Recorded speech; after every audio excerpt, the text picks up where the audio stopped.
In my second year of high school, I saw with my own eyes the boy I had a crush on being cornered in the public restroom by a group of school bullies, led by Lin Yan. A surge of youthful hormones and reckless passion clouded my judgment. I rushed in without a second thought, throwing myself in front of him to shield him. I took the brunt of the blows for him. The worst kick landed squarely in my abdomen, causing internal uterine bleeding. The doctors later delivered the verdict that I would never be able to have children. By my hospital bedside, he clutched my hand tightly, his scalding tears falling on the back of it, and swore to me, "Xiao Han, I will be responsible for you for the rest of my life." Later, he certainly did take responsibility, leveraging the family fortune and financial backing of our factory's second-generation heir. He was propelled to the top, eventually becoming the hottest new tycoon in Haicheng. However, on the very night of our company's celebratory gala for its successful IPO, yet there he was, in a hotel suite, with Lin Yan, the very school bully who used to torment him, putting the horns on me. After their affair came to light, that wretched pair joined forces. Using my own Hermes scarf, they tightened it around my neck from behind, in the suffocating grip of near death. I heard the icy pronouncement from the husband I had loved for so many years, "Xiao Han, don't blame me. If you weren't infertile, I would never have been driven to this." Then came Lin Yan's familiar, smug snicker, "Ong, you should have told her ages ago. Back then, me cornering you was just a bit of fun between a couple. If she hadn't stuck her nose in, we would have been together long before now." In that endless sea of regret, I died with my eyes wide open. When my eyes opened again, hazy sunlight streamed through the classroom window, and chalk dust danced in the beams of light. I was reborn back to my senior year of high school. This time, I passed by that familiar public restroom again. From behind a wall came the sounds of shoving and the malicious laughter of girls, and the slender figure being surrounded in the middle was none other than Xia Xiang. But this time, there was no trace of the panicked cries and pleas for help I remembered from him. Instead, I clearly heard his confession. Filled with excitement and a desire to please, "Nian Nian, I know you like me, let's be together." So, this is how you draw the key auxiliary line for this problem. Got it? Xia Xiang's slender finger pointed at the math test paper spread out on my desk. His voice was gentle, but the tips of his ears were tinged with a faint blush. I snapped out of the violent palpitations from my rebirth, my gaze settling on the face of the still youthful boy before me. Yes, it was this face, this seemingly innocent and devoted look, that deceived me for a lifetime. Yeah, got it. With a blank expression, I snatched the test paper back with a sharp swish, my voice icy. Then I simply lowered my head, ignoring the figure in front of me that had frozen in place. "Yang Han, how on earth did you manage to get through to Xia, the top student? He's usually so aloof and can't be bothered to help anyone with their questions." My deskmate leaned in, lowering her voice, her tone dripping with gossip. "He's not into you." "Is he into me?" I sneered inwardly, my nails digging into my palm. "Oh, he's into me, alright, how amusing." After squeezing every last drop of value from me, they teamed up with an old flame to send me to my grave. "Maybe," I said with a wry twist of my lips, pitching my voice just loud enough for those in the front to hear. "After all, he who pays the piper calls the tune." Xia Xiang came from a poor family. His mother died young, and his father was an alcoholic. As a result, with only $50 a week for living expenses, he was often so hungry that his stomach would cramp painfully during class. In my past life, my heart ached for his fragile pride. I would always accidentally bring an extra, hearty breakfast, pretend I couldn't finish it, and casually give it to him. Over time, his initial flustered refusals turned into silent acceptance. He maintained his pitiful sense of dignity by tutoring me in math. Truth be told, my math was never that bad, but for the sake of Xia Xiang's pride, I was more than happy to play along. On the first morning of my new life, I sat at my desk, leisurely enjoying the pork floss and cheese sandwich prepared by our housekeeper, accompanied by a glass of warm milk. Xia Xiang walked into the classroom as usual, head bowed, carrying an air of deliberately cultivated melancholy. He sat down in his usual seat and habitually reached into his desk cubby, only to find it empty. His body stiffened slightly, and he turned his head in stunned confusion. His lips parted slightly, as if he wanted to say something. I pretended not to notice. I picked up my glass of milk, took a sip, and closed my eyes in contentment. My gaze swept past him, settling on the morning sun outside the window. He seemed restless all morning. Several times, under the guise of passing back assignments, he looked at me as if on the verge of speaking, only to hold his tongue, and I, for my part, Continued to treat him as if he were thin air. Xiaohan, you didn't bring breakfast for Xia, the top student, today. My deskmate finally couldn't hold back and asked me again in a hushed voice. Her voice wasn't loud, but in the quiet break between classes, it was enough for the eavesdroppers in the front row to hear clearly. I flashed a perfectly natural smile, my voice clear and bright. What's it to you? He doesn't pay me, so why should I bring it for him every single day? The moment the words left my mouth, I saw Xia Xiang's back stiffen abruptly. The nape of his neck, visible above his uniform collar, flushed from pale to crimson in an instant, as if he'd been slapped hard across the face. For the rest of the entire day, he never once looked back. As the evening self-study bell rang, I, a day student, stood by the teacher's desk and raised my voice. Anyone need breakfast from outside the school tomorrow morning? No delivery fee, just pay for the food. The boarding students immediately cheered and crowded around, all talking at once about what they wanted to order. In an instant, my desk was covered in loose change and little notes scribbled with their food requests. Amid the bustling crowd, I caught sight of Xia Xiang sitting alone at his seat, his back looking frail and forlorn. Ha, what a poser, Xia Xiang, I called out deliberately as the crowd quieted slightly, my voice laced with harmless amusement. What would you like to eat? As if finally hearing my inquiry. The tension in his shoulders eased almost imperceptibly. He turned around, a flicker of hopeful anticipation in his eyes at being acknowledged. In that case, I'll have the jianbing from Granny on West Street, no scallions, please. With that, he began to turn back out of habit, as if the matter were already settled. Sure, I said, my smile unwavering as I extended my hand toward him. Palm up, $7. The air instantly went still. The classmates gathered around also fell silent, their eyes darting back and forth between us. Xia Xiang's face drained of all color in an instant. He lowered his head awkwardly, his hands fumbling in the faded pockets of his school uniform. After a long pause, he spoke up again, his voice tinged with embarrassment. I'll give it to you tomorrow. Sorry, no credit. I cut him off, looking down at him. Xia, the top student, you can't just keep freeloading forever, can you? The probing, suddenly understanding gazes from those around us pricked at him like needles. A few people in the know sensed the unusual tension between us but wisely kept their mouths shut. He kept his head bowed stubbornly, wishing he could just shrink into the floor and disappear. I'll cover it for him. A girl pushed her way forward and slapped a 5 yuan bill and 2 coins onto my desk with a sharp clink. Xia Xiang said nothing, practically fleeing the classroom. I stood amidst the crowd, watching his retreating figure with disgust, a cold emptiness settling in my heart. Xia Xiang, this is just the beginning. Your self-respect is utterly worthless. 3. Just like in the previous life, this month, that delinquent girl from outside the school, Lin Yan, once again began her relentless stalking and harassment of Xia Xiang. And I just watched from the sidelines. I watched him get cornered at the school gate, watched him duck into an alley, watched his brow furrow in distress, saw the fear in his eyes, until, eventually, he was too afraid to walk home alone. Several times after school, I saw his gaunt figure lingering hesitantly near my family's car. His gaze carried a sickening mix of haughtiness and self-pity. Time and again, it landed on the car window. He was waiting for me to roll it down, just like old times, and gently invite him in for a ride home. But now, in this life, I simply raise the dark-tinted glass with an expressionless face, shutting him and his nauseating performance out completely. Through the icy glass, I watch him hunch his shoulders at the school gate, like a stray dog, looking both pitiful and ridiculous in the biting wind. The final moments of my past life flashed before my eyes, unbidden.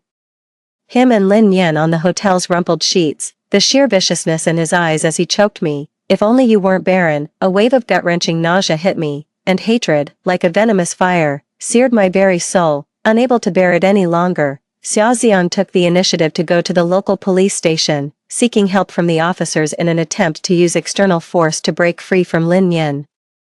The officer at that local police station happened to be a distant cousin of Lin Yan's father. This cousin casually mentioned the matter to Lin Yan's hot-tempered father, a man deeply concerned with saving face. The outcome was predictable. Lin Yan got a brutal, no-holds-barred thrashing with a leather belt from her father. This so-called lesson at home completely ignited the fury she felt towards Xia Xiang, a fury born of unrequited love. She blamed Xia Xiang for every ounce of that humiliation and pain, so she rounded up a gang of the delinquents she usually hung out with, determined to finally teach Xia Xiang a lesson he wouldn't forget. 4. The realization that Xia Xiang might also have been reborn struck me that afternoon. the very day he got beaten up by Lin Yin. I had gone there that afternoon just to watch the drama unfold. I never expected to hear Xia Xiang confess his feelings to Lin Yin. 5. No, please, I'm begging you. Let me go. Xia Xiang's tearful plea echoed from the bathroom. Lin Yin took a slow drag from his cigarette, deliberately exhaling a ring of white smoke that drifted directly towards Xia Xiang's ashen face. You should be honored I even looked your way, and you had the nerve to snitch. You think you're something special. Her voice carried her signature streetwise edge, her gaze menacing. Her lackeys chimed in with mocking snickers, delivering another round of brutal affection to Xia Xiang's stomach and back. Last time I'm asking, Lin Yin said, sweeping her hair back and leaning in with her heavily smudged eyeshadow. Do you agree or not? No, Xia Xiang refused almost instinctively, a sliver of hope still lingering in his heart that someone would come to save him. However, the rescue he anticipated never came, for in the very next moment, the consciousness of Xia Xiang, now accomplished and long past his youthful naivety, crashed violently into the 17-year-old body currently being bullied. He blinked in astonishment, staring at the rebellious, heavily made up yet undeniably young Lin Yin before him. In a flash, he made his decision. Without a moment's hesitation, he scrambled up from the filthy ground, ignoring the dust on his clothes, and dropped to one knee before Lin Yin, in a tone utterly different from before. He spoke with deep feeling. Nian Yin, I know you have feelings for me, let's be together, okay? 6. The sudden plot twist left everyone speechless. The surrounding lackeys exchanged bewildered glances, their raised fists frozen in midair. The cigarette fell from Lin Yin's lips with a sharp clack, scattering sparks on the ground. She was utterly stunned, completely unprepared for Xia Xiang's complete 180 in attitude. Really? She pressed him suspiciously, utterly bewildered.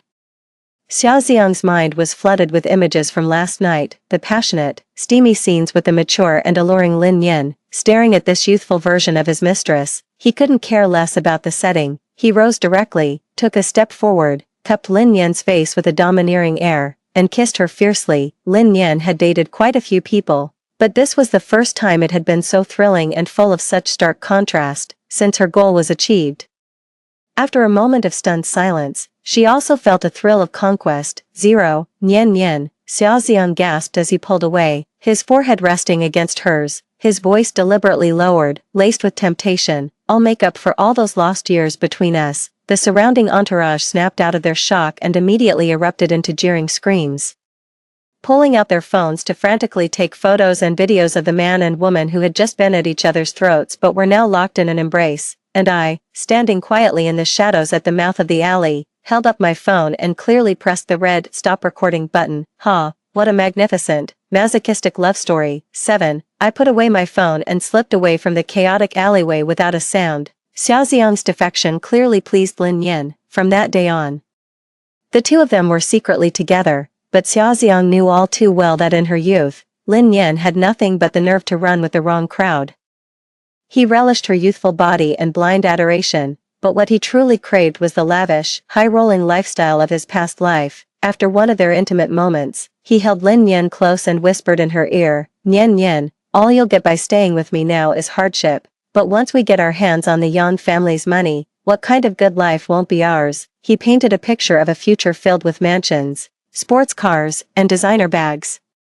Repackaging my plan as a grand strategy for the sake of their love, Lin Yin flew into a rage the moment she heard my name, but Xia Xiang knew her too well. He used a mix of carrot and stick, and the harsh reality did the rest. After all, the current Xia Xiang could barely afford to buy her a decent cup of bubble tea. In the end, she agreed, albeit with great reluctance. After all, in her worldview, concepts like morality don't exist, it's all about the money. And so, at school, Xia Xiang began his clumsy performance. He seemed to have completely forgotten about the cold shoulder I'd given him all month since my rebirth, and instead, started showering me with attention. His eyes held a vulgar, calculating glint, with an affectation that was impossible to miss. Every time I saw him, my stomach would churn, so I responded with the most direct form of ignoring him. I'd skirt his desk when collecting assignments, tune out his comments during discussions, and let my gaze pass over him as if he were thin air. After several such instances, the confusion in Xia Xiang's eyes gradually gave way to shock and suspicion. He tentatively placed a bottle of the brand of drink I used to favor in my past life on the corner of my desk. I picked it up and, right in front of him,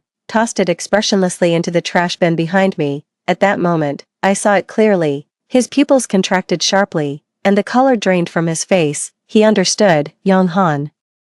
The one who had once cherished him like a treasure and was willing to give everything for him, had also returned, and she was back with a deep-seated, bone-chilling hatred for him. All his scheming and performances had become nothing but a pathetic joke in my eyes. 8. With the path of seducing me completely blocked, Xiao Xiang was seized by a brief panic, which was quickly replaced by the arrogance of a reborn man. I will definitely give you a good life, he said, holding Lin Yan.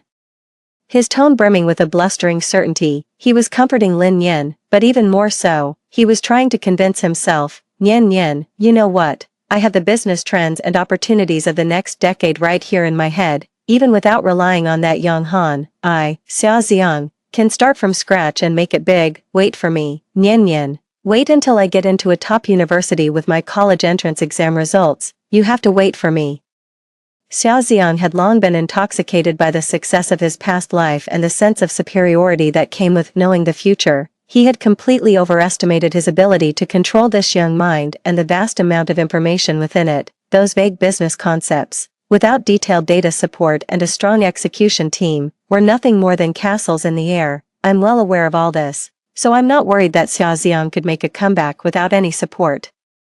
With nothing to his name, what's he going to rebuild? His empty house and 4 bare walls. 9. At first, Xiao Xiang had a flicker of concern, worried that I, as a reborn individual, would use my foreknowledge to target him with precision. After observing for a while, he realized I was simply treating him as if he didn't exist. To his own relief, and somewhat absurdly, he actually felt grateful for it. The law can't touch a past life, he consoled himself this way. Interpreting my deep-seated hatred as a kind of unspoken agreement to leave each other alone, since the shortcut was a dead end, he decided to lay low for the time being. Relying on his ahead-of-his-time knowledge, he would make a stunning splash in the college entrance exams, get into a more prestigious university than in his previous life, and use that as a springboard. However, reality dealt him a harsh blow, a stark contrast to his lofty ideals. Years after graduation, he had long since forgotten every last bit of the tedious foundational knowledge from high school, formulas, theorems, classical Chinese texts. For a former CEO accustomed to strategizing at banquets and in boardrooms, content that required patient memorization and deep understanding felt like pure torture. He was used to having his secretary place neatly compiled reports on his desk, and to his subordinates presenting various options for his review and decision. And now he was expected to work out a solid geometry problem from scratch and memorize a lengthy English passage all by himself. Just the thought of those complex symbols and the rote memorization passages was enough to give him a genuine, physical headache and a wave of irritation. His math grades had plummeted, falling from the top of his class to barely scraping a passing mark. His performance in other subjects that required long-term accumulation of knowledge was even more of a disaster. Having been out of the learning environment for so long, he had long since lost both the patience and the ability to focus and delve deeply into anything amidst the pressures of societal competition. Seeing my name firmly entrenched in the top 10 of the honor roll, his resentment towards me grew ever more intense. He couldn't understand why I was making such rapid progress after my rebirth, while he remained stuck in place. What he didn't know was that the private tutor my parents hired for me, at 1,000 yuan per session, was worth every penny, a level of service and privilege he could never hope to attain in his lifetime. 10. During the winter break following the end of his first semester of senior year, Xiao Xiang completely abandoned his dream of getting into a good university. What drove him to this decision wasn't just academic failure, but the immense torment brought on by poverty. Having grown accustomed to a life of extravagance, he found his current hand-to-mouth existence utterly unbearable. He even had to endure the harsh criticism from his alcoholic father. Countless times, he wanted to smash a bottle over that man's head, but for the sake of survival and his future, he held back those thoughts. What was even more humiliating was that he had to agonize over every penny just to afford a decent street food meal for Lin Yan. As a result, Lin Yan gradually lost patience with him. She was never short of men trying to win her favor. Most of them were deadbeats, sure, but at least they could buy her drinks, take her to karaoke, and give her cheap but pretty trinkets. Xiao Xiang, on the other hand, had nothing substantial to offer, just a reasonably handsome face and a mouth full of empty promises. All he ever talked about was the future and landing those multi-billion-dollar deals. Sometimes she wondered if he'd completely lost his mind. What truly pushed their relationship to the brink of collapse was the way reality eroded their passion. They couldn't afford a hotel room, so their dates were confined to, censored, but you get the idea. The initial affection and novelty had long since been worn away by this kind of squalor and indignity. Each time felt like a sordid transaction, utterly devoid of warmth. Every time she looked at Xiaoxiang, she found the man before her utterly devoid of charm. Thus, the look in Lin Yan's eyes shifted from initial conquest to undisguised disdain and impatience. Xiaoxiang panicked. He felt that none of this was what he had wanted, and so, he came begging to me again. 11. Driven to the brink by reality, Xiaoxiang's mind gave birth to a mad and despicable idea. He found me, no longer feigning affection, but with a twisted, self-destructive desperation, blocking my path home from school. Yang Han, he rasped, his voice hoarse, his eyes a mix of resentment and a sickening sense of duty. His breath reeked of decay. I know you hate me, but I owed you from our past life. Let me make it up to you in this one. I stared at him coldly, as if looking at a pile of putrid filth. Seeing my silence, he seemed to take it as encouragement and began speaking urgently. I can't let your family's legacy die out. I swear I'll get you pregnant in this lifetime. That's the greatest amends I can make to you. His following words were cut off by the sharp crack of my slap. Amends? I nearly laughed out loud. With your disgusting body and your scheming, Xiaoxiang, you're rotten to the core. He covered his face, a flash of malice in his eyes, as if he still wanted to make trouble, but I didn't give him the chance. I pulled out my phone right in front of him and dialed the police. He thought I was just bluffing, until the police car came screaming in and took him away. The drink he had planned to spike was discovered by me long ago and submitted as evidence, with conclusive surveillance footage, witness testimonies, and physical evidence, combined with my unwavering refusal to settle and the legal pressure applied by my lawyer. Xiaoxiang's conviction for indecent assault was a foregone conclusion, content redacted here. But that wasn't enough. While he was in custody, I anonymously posted the video I had recorded earlier in the restroom, showing him on his knees professing his love and embracing Lin Yan, to the largest local online forum. The headline was blunt and sarcastic, the true face of a devoted top student at a Haicheng high school, a masochist and a school bully's sincere love story. Although the video was quickly taken down by the platform for involving minors, it had already been downloaded and shared by countless people. In an instant, Xiaoxiang and Lin Yan became the laughingstock of the entire city of Haicheng. In the end, due to its egregious nature, it caused severe negative social repercussions. Xiaoxiang was sentenced to 5 years in prison. 12. I didn't waste another second of my time on him. With the foresight of a reincarnator, I precisely guided the direction of my family business through several critical transformations, to steer my parents' company through the economic tides, riding the waves to ever greater prosperity. After high school, I chose to study abroad, acquiring knowledge and broadening my horizons at one of the world's top institutions. 5 years is enough time to change a great many things. Upon returning with my education complete, I took over the family business with undeniable capability and vision, becoming the youngest and most talked about rising star in Haicheng's business world. I've stepped into the spotlight.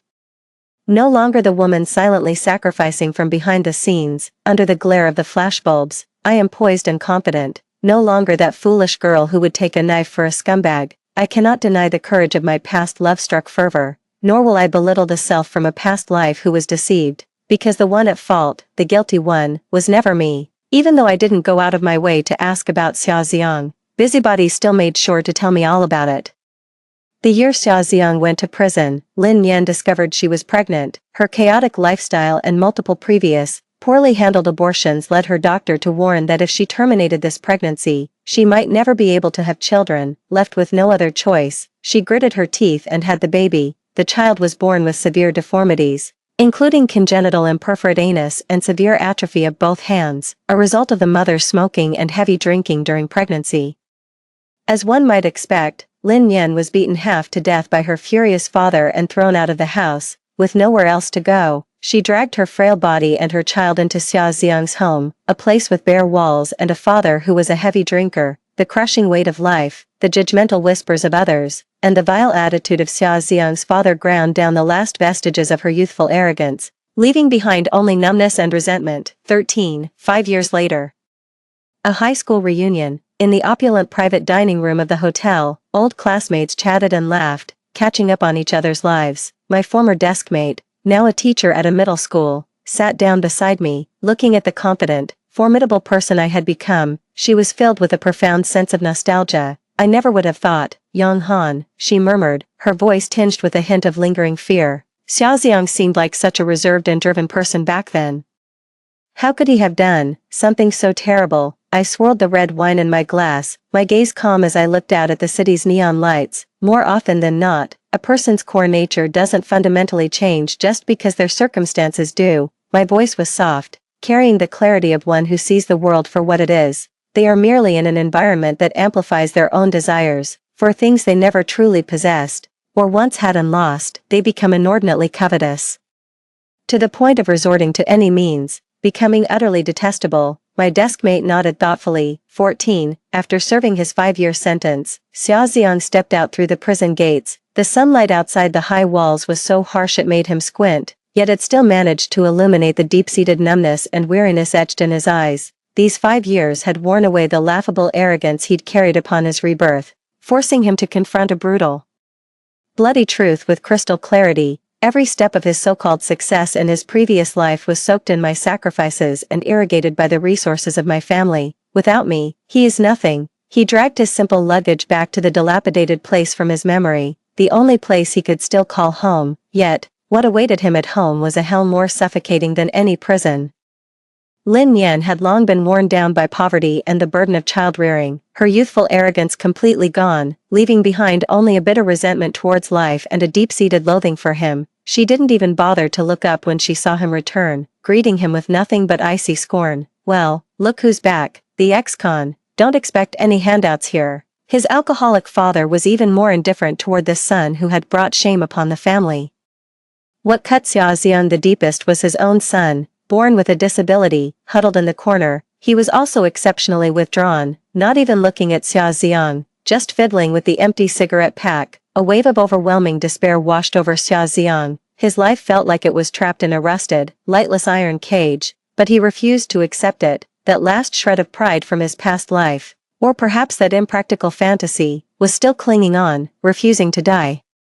He tried to battle it out in the stock market, relying on the scraps of financial knowledge he remembered, desperate to grasp at a final lifeline. But in this life, due to the intervention of a reborn butterfly like me, the landscape of many industries and the fates of countless companies had already shifted in ways he couldn't foresee. The surefire stocks from his memory either performed mediocrely or, in some cases, plummeted disastrously. After all his struggles, he could only scrape together a meager living, far from enough to change his family's dire situation, let alone fulfill his ambition to turn his life around. Fate's cruel jokes came one after another. One late night, he stumbled upon a shocking scene: his drunken father, entangled with Lin Yan, their clothes in disarray. Overwhelming humiliation and rage instantly shattered Xiaoxiang's reason. He roared and lunged forward, vowing to expose their disgusting act of incest. In the chaos, the two whose shame he had exposed, driven by extreme fear and humiliation, were overcome by a murderous impulse. Seizing the moment while Xiaoxiang was emotionally distraught and off guard, Lin Yan and his father exchanged a glance and, with unspoken understanding,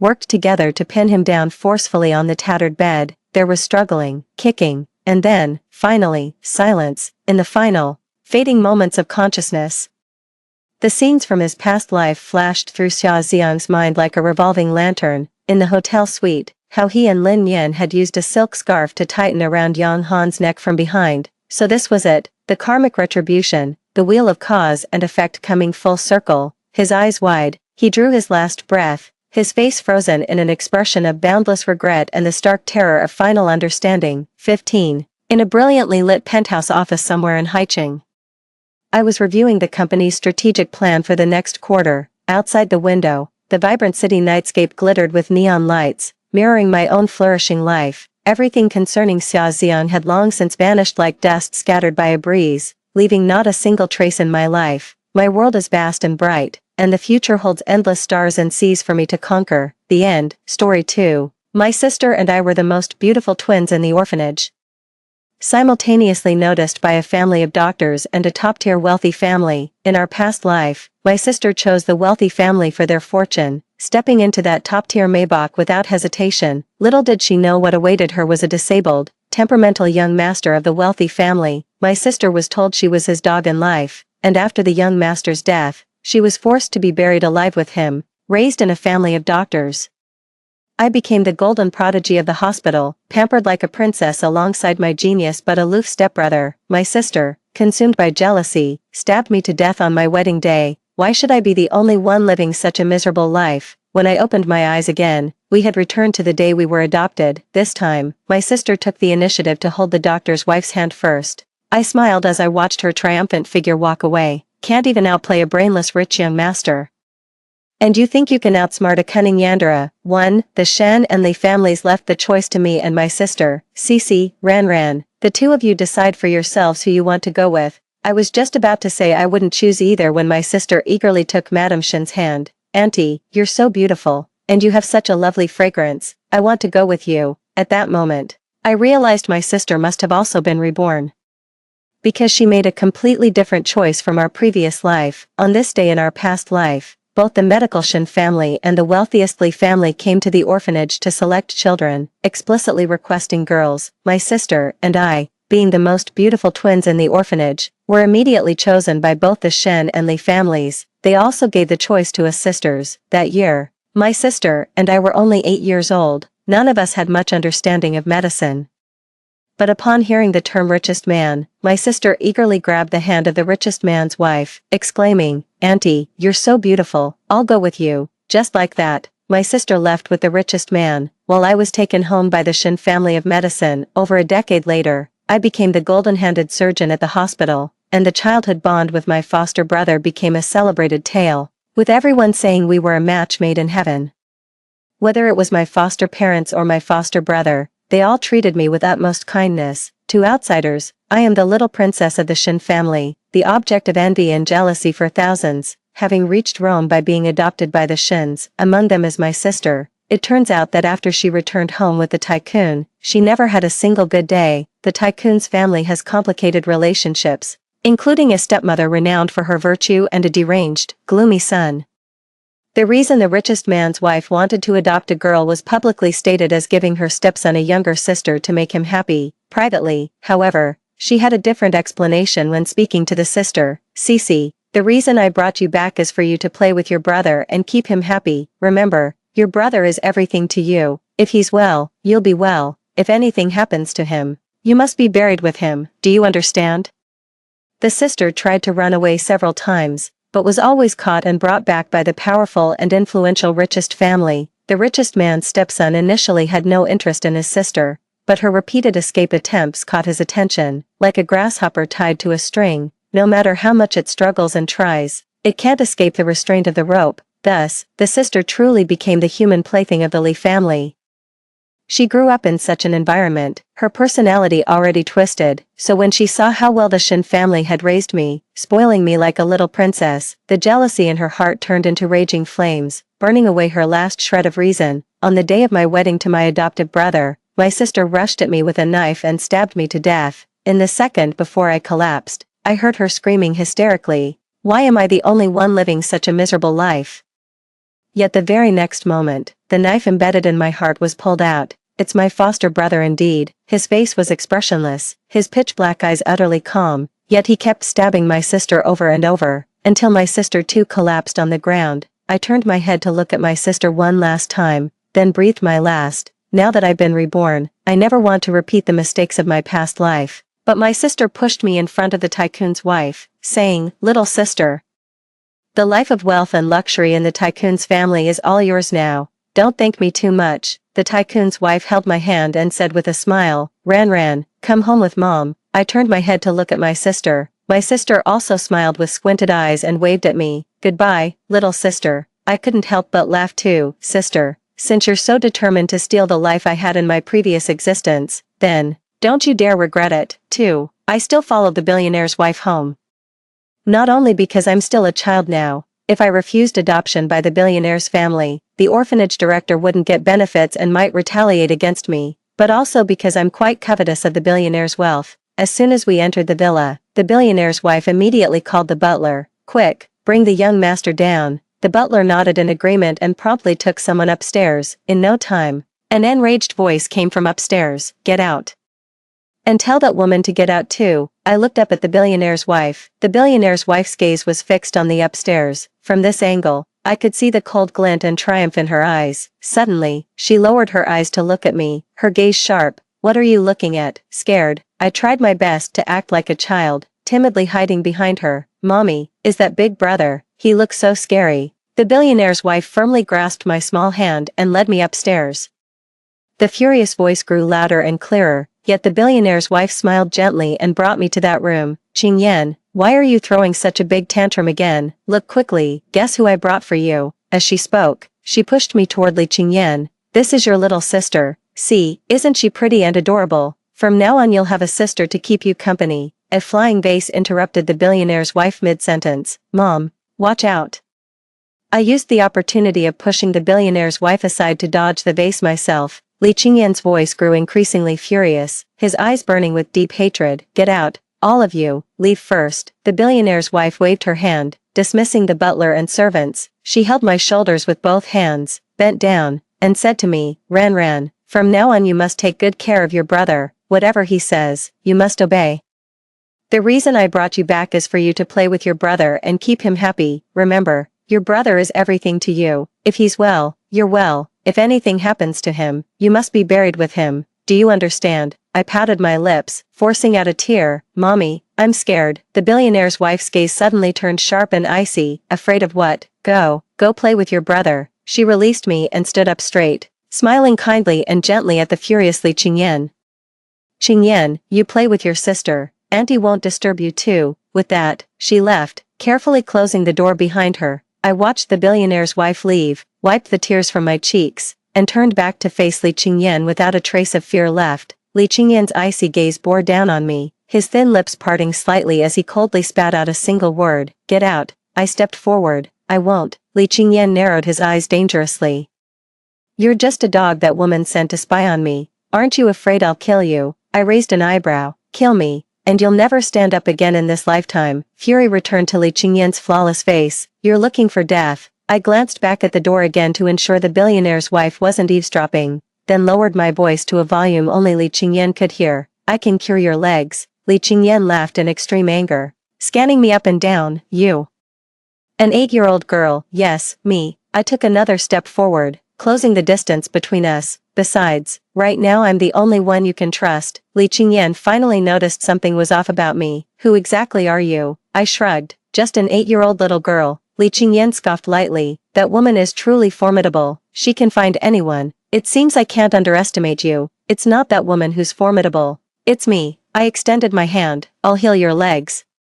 Once you regain control of the Li family, you can deal with that woman however you wish, but don't forget to repay me. My medical skills don't come for free." Li Qingyan, at that moment, his face finally showed the confusion and bewilderment befitting a 15-year-old boy. "You, just who exactly are you?" I moved closer, leaning into Li Qingyan's ear, and whispered, "An 8-year-old little girl." Li Qingyan, 3. In the following days, I began living a double life of outward compliance and secret defiance, while pretending to be afraid of Li Qingyan in front of the tycoon's wife, acting reluctant to accompany him. I was threatened by her several times, while secretly examining Li Qingyan's condition and formulating a treatment plan. This treatment method was developed by the Shen family in my previous life, but that was 10 years later. But now, I'm the only one who knows this treatment method, an 8-year-old girl. However, Li Qingyan still doesn't believe me. "You're acting all mysterious every day. If I find out you're lying to me, I'll make sure you die without a burial place." I crouched beside Li Chenjian's legs and couldn't help rolling my eyes at his words. "If you're so capable, how come you've been suppressed by your stepmother all this time? Wouldn't it be better to just make her disappear without a trace?" Li Chenjian choked on his words. "You." I soothingly patted his leg. "Brother, just relax. I always keep my promises, and I'm still waiting for you to repay me." Li Chenjian looked at me with a mixture of doubt and hope. "So when exactly will I be able to stand up again?" "Shoo." I pressed a finger to my lips. "If your stepmother hears this, you'll be dead and buried." The wife of the richest man was undoubtedly a formidable figure. After quietly eliminating the tycoon, she used the same methods to cripple Li Qingyan's legs, and now, although most of the shares in the Li Group are in Li Qingyan's hands, he hasn't come of age yet. Several scheming shareholders of the Li Group openly support the tycoon's widow. causing Li Qingyan's status as a cripple within the corporation to decline day by day, so the treatment still needs to be carried out secretly. Otherwise, if the richest man's wife finds out, I might really have to be buried alive with Li Qingyan. Brother, let's go abroad. It's perfect since both you and I need to attend school. Being overseas, away from your stepmother's watchful eyes, will make it easier for me to handle things. Li Qingyan wore an expression of sudden realization. So this is where you were leading me. Did that woman put you up to this? Trying to ship me abroad so she can finish me off directly? Why would she kill you? You're already crippled. Even if the shares are still in your hands. You're no threat to her anymore. She just wants me to keep an eye on you and torment you a little more. Li Qingyan silently looked at me, pondered for a moment, then nodded. All right. 4. Li Qingyan proposed to the tycoon's wife that he wanted to go abroad. The tycoon's wife was surprised. Qingyan, why do you suddenly want to go abroad? Li Qingyan said impatiently. I'm just informing you. Did you really think I was asking for your permission? The billionaire's wife smiled gently. Of course I'll support whatever you do. Go ahead then. I'll arrange for someone to find you a school and handle the paperwork. I secretly rejoiced on the side. This was obviously an act put on for the billionaire's wife. With just a glance from her, Ran, you should accompany your brother. I'll help you find a school too. I immediately made an extremely reluctant expression, almost crying, but, the cold, stern voice of the tycoon's wife interrupted me. No buts, don't forget your place. Li Qingyan patted my head with his paw and said maliciously, little sister, come abroad with your brother. In this life, you're my dog when alive, and my dead dog when dead. Just wait till I treat him, I'll make sure he suffers. But the thought of going abroad soon and being able to study lifted my spirits. At least in this lifetime, I can take control of my own life and live with dignity. As for my sister, she must be very happy now, right? Don't worry. Her so-called adoptive brother won't be able to hide his true colors for much longer. Suddenly, a demonic voice emerged in my mind without warning. Ran, who is that boy? Do you like him? Ran, you're so disobedient. Ran, do you like this chain? What about this cage? Brother really loves seeing you chained in the cage. That way, you belong to me alone. Ran, you're mine, not just in this life, but in all your future lives too. For eternity, you can only belong to me. Ran, ah. I covered my ears and screamed. The richest man's wife said sharply, Li Ran, are you crazy? Your brother just touched your head. Why are you screaming? I suddenly came to my senses and turned my head to meet Li Qingyan's probing gaze. Everything has changed in this lifetime. I let out a slight sigh of relief and shook my head. I'm sorry. I won't dare to do it again. It seems I still haven't completely erased the shadows from my past life from my heart, but fortunately, I'm about to go abroad, far away from here. 10 years later, my sister saw me in the university dormitory, utterly surprised. She ran. Why are you also studying medicine? Didn't you go abroad? I smiled and reminded her. Sister, my name is Li Ran now. This remark seemed to remind my sister of something. She scanned me up and down and suddenly burst out laughing. How about it? These years abroad haven't been easy, have they? It's not like back home, even if you wanted to call the police. They wouldn't stand up for you. I pretended not to understand. Sister, what are you talking about? My sister gave a knowing smile. All right, I get it. Just swallow your pride and bear it. I'm actually surprised that mad dog Li Qingyan has let you live this long. After all, you don't have the wits like I do to survive under his thumb. I continued pretending not to understand. Sister, why are you talking about my brother? The sister sneered contemptuously. You can't fool me. She ran. Oh no, I mean Li Ran. I just looked at her puzzledly without saying anything more, then went to organize my own luggage. At the dormitory entrance, the sound of heavy footsteps grew gradually closer. This voice seems etched into my genes, branded onto my very soul. Even after 10 years have passed, hearing this familiar voice again still makes my body stiffen involuntarily. The person has already walked in. I silently take a deep breath, stand up, and turn to face the man who entered, my adoptive brother from my past life, Shin Yuxiu. But Shin Yuxiu didn't even glance at me. His first look upon entering immediately locked onto my sister. My sister stood there stiff as concrete, her gaze frozen on Shin Yuxiu as if she couldn't tear her eyes away. Shin Yuxiu walked to my sister as if no one else existed, his pale hand gently caressing her cheek. When he spoke, his cool voice carried that distinctive tone of his, like shackles meant to imprison one's soul. Cece, why aren't you listening to your brother again? Didn't I tell you not to stay in the dorm? Come, let's go home with me. His voice was soft, yet carried an undeniable authority. My sister's body began to tremble. her voice quivering. I want to stay in the dorm, brother, please. Just let me make this decision for myself this once. Shin Yusho smiled, so gently it seemed. His gaze at my sister like ice and fire colliding. That look, I knew it all too well. In my past life, Shin Yusho used this exact gaze to shackle me. Be good, Cece. My sister swallowed hard, her choked sobs growing quieter as she pleaded, brother, please, I beg you, I promise, I'll come home every Friday. The air around Shin Yusho instantly turned icy. Is there a boy at school that you like? My sister shook her head vigorously. No, brother, believe me, there isn't any boy I like. Shin Yusho seemed to notice me only then, as he slowly turned his head to look at me. The emotions in his eyes had already receded, leaving behind only an unreadable calm, but when he clearly saw my face, a fleeting look of surprise still flashed across his expression. He pulled his sister into his embrace, the corners of his lips curling into an almost imperceptible smile. Lee-ran, so you're Cece's little sister, right? 6. Golden metal bars seemed to materialize before my eyes, the cage Shin Yusho used to imprison me. My throat grew tighter, making even breathing difficult. Kneeling at his feet in the most wretched posture, with the most pitiful and helpless expression, I begged him through tears, brother, please let me go, I'm begging you, please. I even kowtowed to him.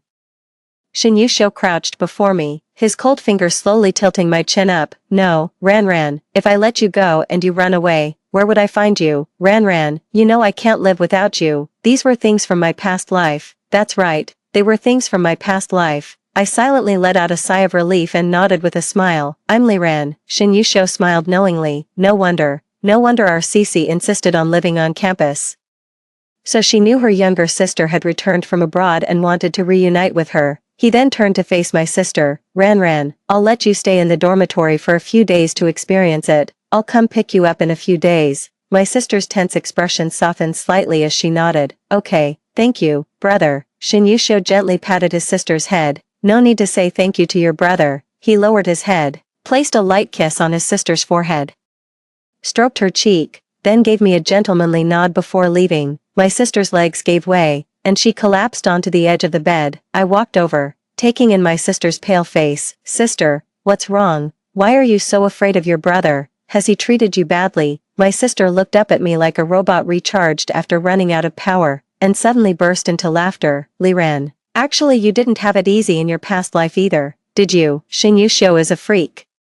A devil, how could he possibly let you off? It's all fake, everything is fake. I was deceived by the facade you created. In your past life, you were also born into a living hell. The more she spoke, the more she laughed. I feel much more balanced now. Really, a chill ran through my heart. The reason she felt balanced was because she knew I had suffered greatly under Shin Yusho's torment in my past life. Knew the Shin family had told Shin Yusho, as long as you become a medical genius, we'll give you whatever you want. This little sister is just a toy for you to play with as you please. Knew I had been trapped in that cage for over half a year, living worse than a dog, so my sister could accept her own misfortune after all, the only condition being that I was equally miserable. 7. Beside my ear, my sister's voice continued, but soon such days will come to an end. Once I become a medical genius, everyone in the Shin family will have to obey me. And then it'll be my turn to torment them. A mischievous impulse rose within me, and I interrupted her sweet dream. Sister, what are you talking about? Why do I feel like you're not quite yourself this time we meet? My sister snapped out of her reverie and looked at me with a cold smile. It's not a dream. In the near future, what I said will definitely come true. Suddenly remembering something, she stared at me and asked, why are you studying medicine too? You, don't tell me you're also. Have I been reborn too? Actually, telling her wouldn't matter. Everything changed completely from the moment my sister chose the Shin family in this lifetime. No matter how much she schemes, it's useless. But I won't tell her I've been reborn. Let her believe she's the only one holding the script from her past life, waiting for her comeback. The greater the hope, the greater the disappointment. I want to see the look of despair on my sister's face, as revenge for her killing me in my past life. In my past life, my sister ended my life, and that's how I was able to escape, but I won't be grateful to her for that. I hate my sister, and I hate Shin Yusho even more, but in this lifetime, I only want to live my own life well, to exist like a normal person. I pretended not to understand and even called my sister crazy. My sister didn't care, no matter what. In this lifetime Shin Yusho loves me. In my past life I was killed by him, so why shouldn't I turn him into my murder weapon this time? Li Ran, whether you know something or not, behave yourself, or I'll have Shin Yusho kill you. He may be a pervert, but he's deeply in love with me, he'll definitely listen to me. I wanted to tell my sister that Shin Yusho is a devil, but isn't she one too? But I just shook my head helplessly. Sis, you're really seriously ill. 8. Every night, my sister calls Shin Yusho to report in. My phone also chimed with a notification at that moment. It was a WeChat message from Li Qingyan, brother. Disappeared just by going to college. Don't you know how to call your brother? Though it was just text, I could still detect a tone of tsundere arrogance in it. You're in the apartment near the university. If you're worried, just come see for yourself. What's the point of calling? To say, brother, I'm fine, don't worry, brother. Do I need to worry about an 18-year-old adult? You're going to college, not Myanmar. Now it's an 18-year-old adult. Not an 8-year-old little girl. Another message from Li Qingyan came through. Brother, I'll pick you up on Friday. That woman wants us to go back for a meal. The act must go on. Got it, brother. Good night. It's only past 7. What good night? During military training, the playground was bustling with activity, with many showcasing their talents, but I was really too tired, so I went back to the dorm to rest. The reason my sister came back so early is that she had to report to Shin Yusho and didn't want to be overheard. I heard it, brother. I really don't have a boy I like. The only reason I want to stay at school is to be with my younger sister. I like you, brother. I only like you. In my past life, Shin Yusho always forced me to say this phrase. His family only treated him as a tool for fame and reputation, never giving him even a shred of genuine affection. This is how someone starved of love to the extreme behaves, but this cannot be an excuse for him to torment others. If he's truly miserable from lack of love, then he should just die. I pushed the door open and went in. My sister was startled at first, but upon recognizing me, she immediately pulled me over. Brother, look, my sister has also returned to the dormitory. She has many things she wants to talk to me about too.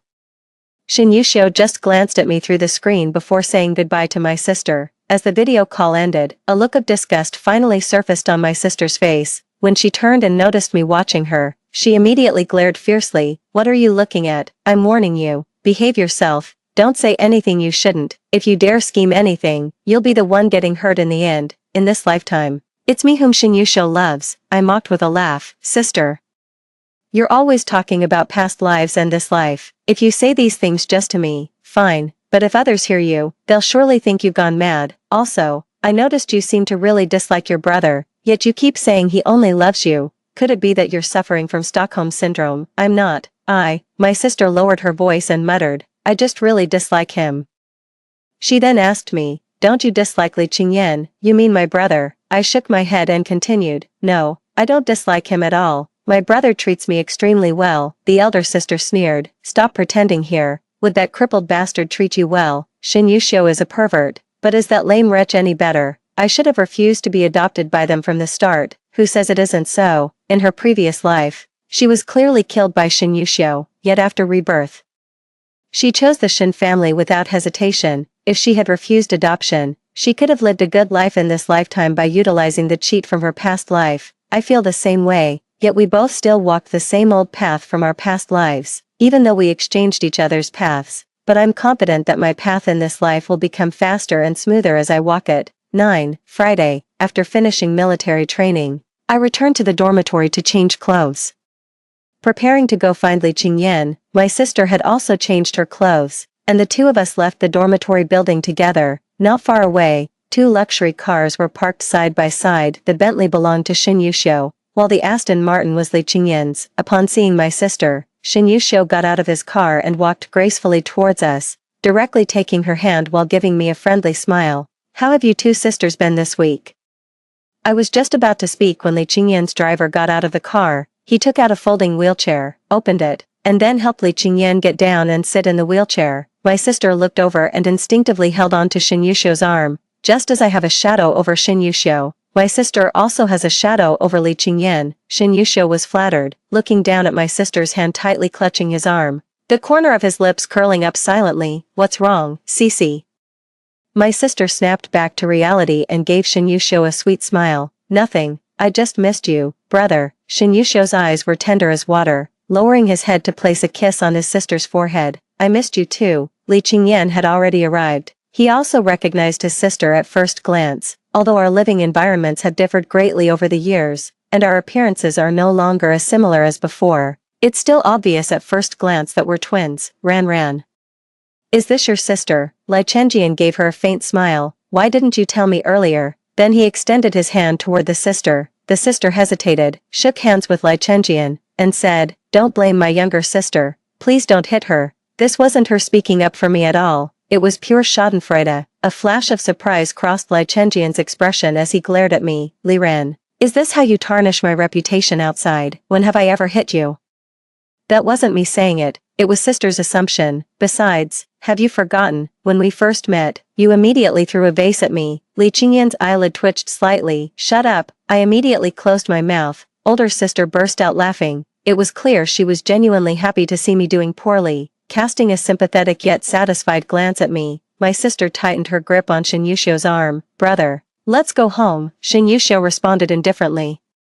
Withdrawing his icy gaze from Li Qingyan's hand, let's go. Then he took my sister into the car. Suddenly, I got goosebumps. This feeling is all too familiar. Shin Yuxiu's possessiveness is acting up again. Because, sister shook hands with another man. Sister is going to have a tough night tonight. 10. Since returning to the country, I haven't met the tycoon's wife until now. Seeing her again, she seems unchanged. Well-maintained and still as young and beautiful as ever. However, all these years, I've maintained contact with her because I needed to provide her with everything about Li Qingyan. The richest man's wife was quite satisfied with my performance. Li Qingyan is already 25 this year. After coming of age, he should have taken back the company, but it's still the richest man's wife who calls the shots. The richest man's wife got carried away too. At the dinner table, she actually said directly to Li Qingyan, Qingyan, you've been abroad all these years and haven't inquired much about the company's affairs. I, on the other hand, have managed the company very well. It's just that I'm not the largest shareholder after all, which makes decision-making quite inconvenient. She paused briefly before continuing. Qingyan, transfer your shares to my name. If you're uneasy, I'll buy them from you. We're family. After your father passed, I've treated you like my own son. Don't you trust me? Li Qingyan set down his chopsticks, his tone measured, striking just the right chord in everyone's hearts. The billionaire's wife stared unblinkingly at Li Qingyan, her smile still perfectly poised. Li Qingyan slowly raised his gaze to meet hers, lips curving slightly. Since it's inconvenient for you, I'll officially take over the company starting tomorrow. No need to trouble you anymore, Auntie. The billionaire's wife didn't take Li Qingyan's words to heart. Qingyan, there are some things Auntie fears might hurt your pride if said, but they must be spoken. Her gaze fell on Li Qingyan's legs. Your legs. The company still has some reservations about them. Having outsiders see the Li Group led by someone with a disability would significantly damage the corporation's prestige. Li Qingyan nodded, appearing to agree with the billionaire's wife's words. The billionaire's wife smiled contentedly. Then, name your price. You set the price. Li Qingyan placed both hands on the wheelchair armrests. I'll buy your shares. The billionaire's wife smiled and said, you still don't understand what I mean. I understand. Li Qingyan slowly stood up and walked step by step toward her under the billionaire's wife's shocked gaze. Now, may I take over the company? The billionaire's wife's eyes widened, her gaze seemingly nailed to Li Qingyan's face. After a long pause, she finally spoke. How are you standing? Suddenly struck by a thought, the tycoon's wife abruptly stood up. Li Ran, you betrayed me. I shrugged innocently. You've been threatening me all along, even saying you'd make me die for my brother's funeral. Did you really expect me to stay loyal to you? The tycoon's wife flew into a rage and was about to charge at me when Li Qingyan suddenly grabbed her by the throat. Compared to Li Qingyan's calm composure, the tycoon's wife's face quickly turned as red as a tomato. She struggled violently, all traces of her elegant nobility vanishing completely. Let me go. As Li Chenjian loosened his grip, the billionaire's wife went limp and collapsed heavily onto the ground. Li Chenjian looked down at her with a cold smile. Auntie, I know you have much to say, but not now. Save your words for the police. Over the past decade, although Li Qingyan was abroad, he wasn't idle, receiving my treatment while gathering evidence of the billionaire's wife's crimes. A decade is enough time to accomplish anything. Li Qingyan has already handed over all the evidence to the police, proving the billionaire's wife murdered her husband and crippled Li Qingyan's legs. Soon after, the billionaire's wife was taken into custody. Li Qingyan officially took over the Li Group. As for those who sided with the billionaire's wife, they're now struggling to protect themselves and can't cause any trouble. I stayed by Li Qingyan's side the entire weekend until he assumed the chairman's position. I reached out my hand to him. You promised me. Can you give it to me now? Li Qingyan slightly furrowed his ink-dark brows and tapped my palm with his large hand. What are you in such a hurry for? I pouted and withdrew my hand. Li Qingyan shook his head with a smile. Don't worry, you won't miss out. I'll first set up a laboratory for you. Once you graduate from university, you can establish your own medical team. When has your brother ever broken a promise to you? I giggled and wrapped my arms around Li Qingyan's neck from behind. Brother, you're so good. Li Qingyan patted my arm. You're 18 now. Not an 8-year-old girl anymore. Be more careful. He's quite the gentleman. 11. On Monday when I returned to school, as expected, I didn't see my sister. She didn't participate in military training, and surprisingly, the instructor didn't say anything about it. It was clear that Shin Yuxiu had already made arrangements with the school. It wasn't until half a month later, long after we had finished our military training, that my sister finally returned. This time when I saw her, it was obvious she seemed like someone whose soul had been taken over, leaving behind only a walking corpse. I noticed she was wearing high-necked clothes. Even without looking underneath, I knew there must be marks from being tied around her neck. I gently patted her. My sister immediately jumped up as if electrocuted, like a startled bird. No, what are you doing, sister? What's wrong with you? My sister kept shaking her head. I'm fine, she suddenly shouted. None of your business. I shrugged. I can't be bothered with you either. My sister grabbed my arm abruptly, her pitch-black eyes staring at me intensely as if trying to suck me in. Little sister, let's switch back. She shook her head. No, I mean, I'm not feeling well. Could you accompany me to the hospital tomorrow? I was about to refuse when a fleeting image flashed through my mind, and some terrifying memory surged forth with my current intuition. I lowered my gaze, letting it rest on my sister's belly. Could it be what I'm thinking? The hospital my sister mentioned must be the Shin family's private hospital. In my past life, when I was 18 years old, Shin Yuxiu took me there. He personally performed the surgery, removed my uterus, then smiled with satisfaction and whispered in my ear, Ran, now you won't get pregnant, without children. From now on, you'll belong to your brother alone. Is Shin Yuxiu going to remove my sister's uterus too? Does sister want me to go instead of her? I clenched my fists tightly, but still couldn't hold back, raising my hand to slap my sister hard across the face, as if she couldn't feel the pain. My sister grabbed my arm tightly again. Little sister, you must come with me. You have to go. You must go. I pushed her away violently and said in the most vicious tone, Shushi, go to hell. I ran out of the dormitory and called Li Qingyan. Soon my sister came out too, chasing after me like a vengeful ghost. Little sister, don't run, come back.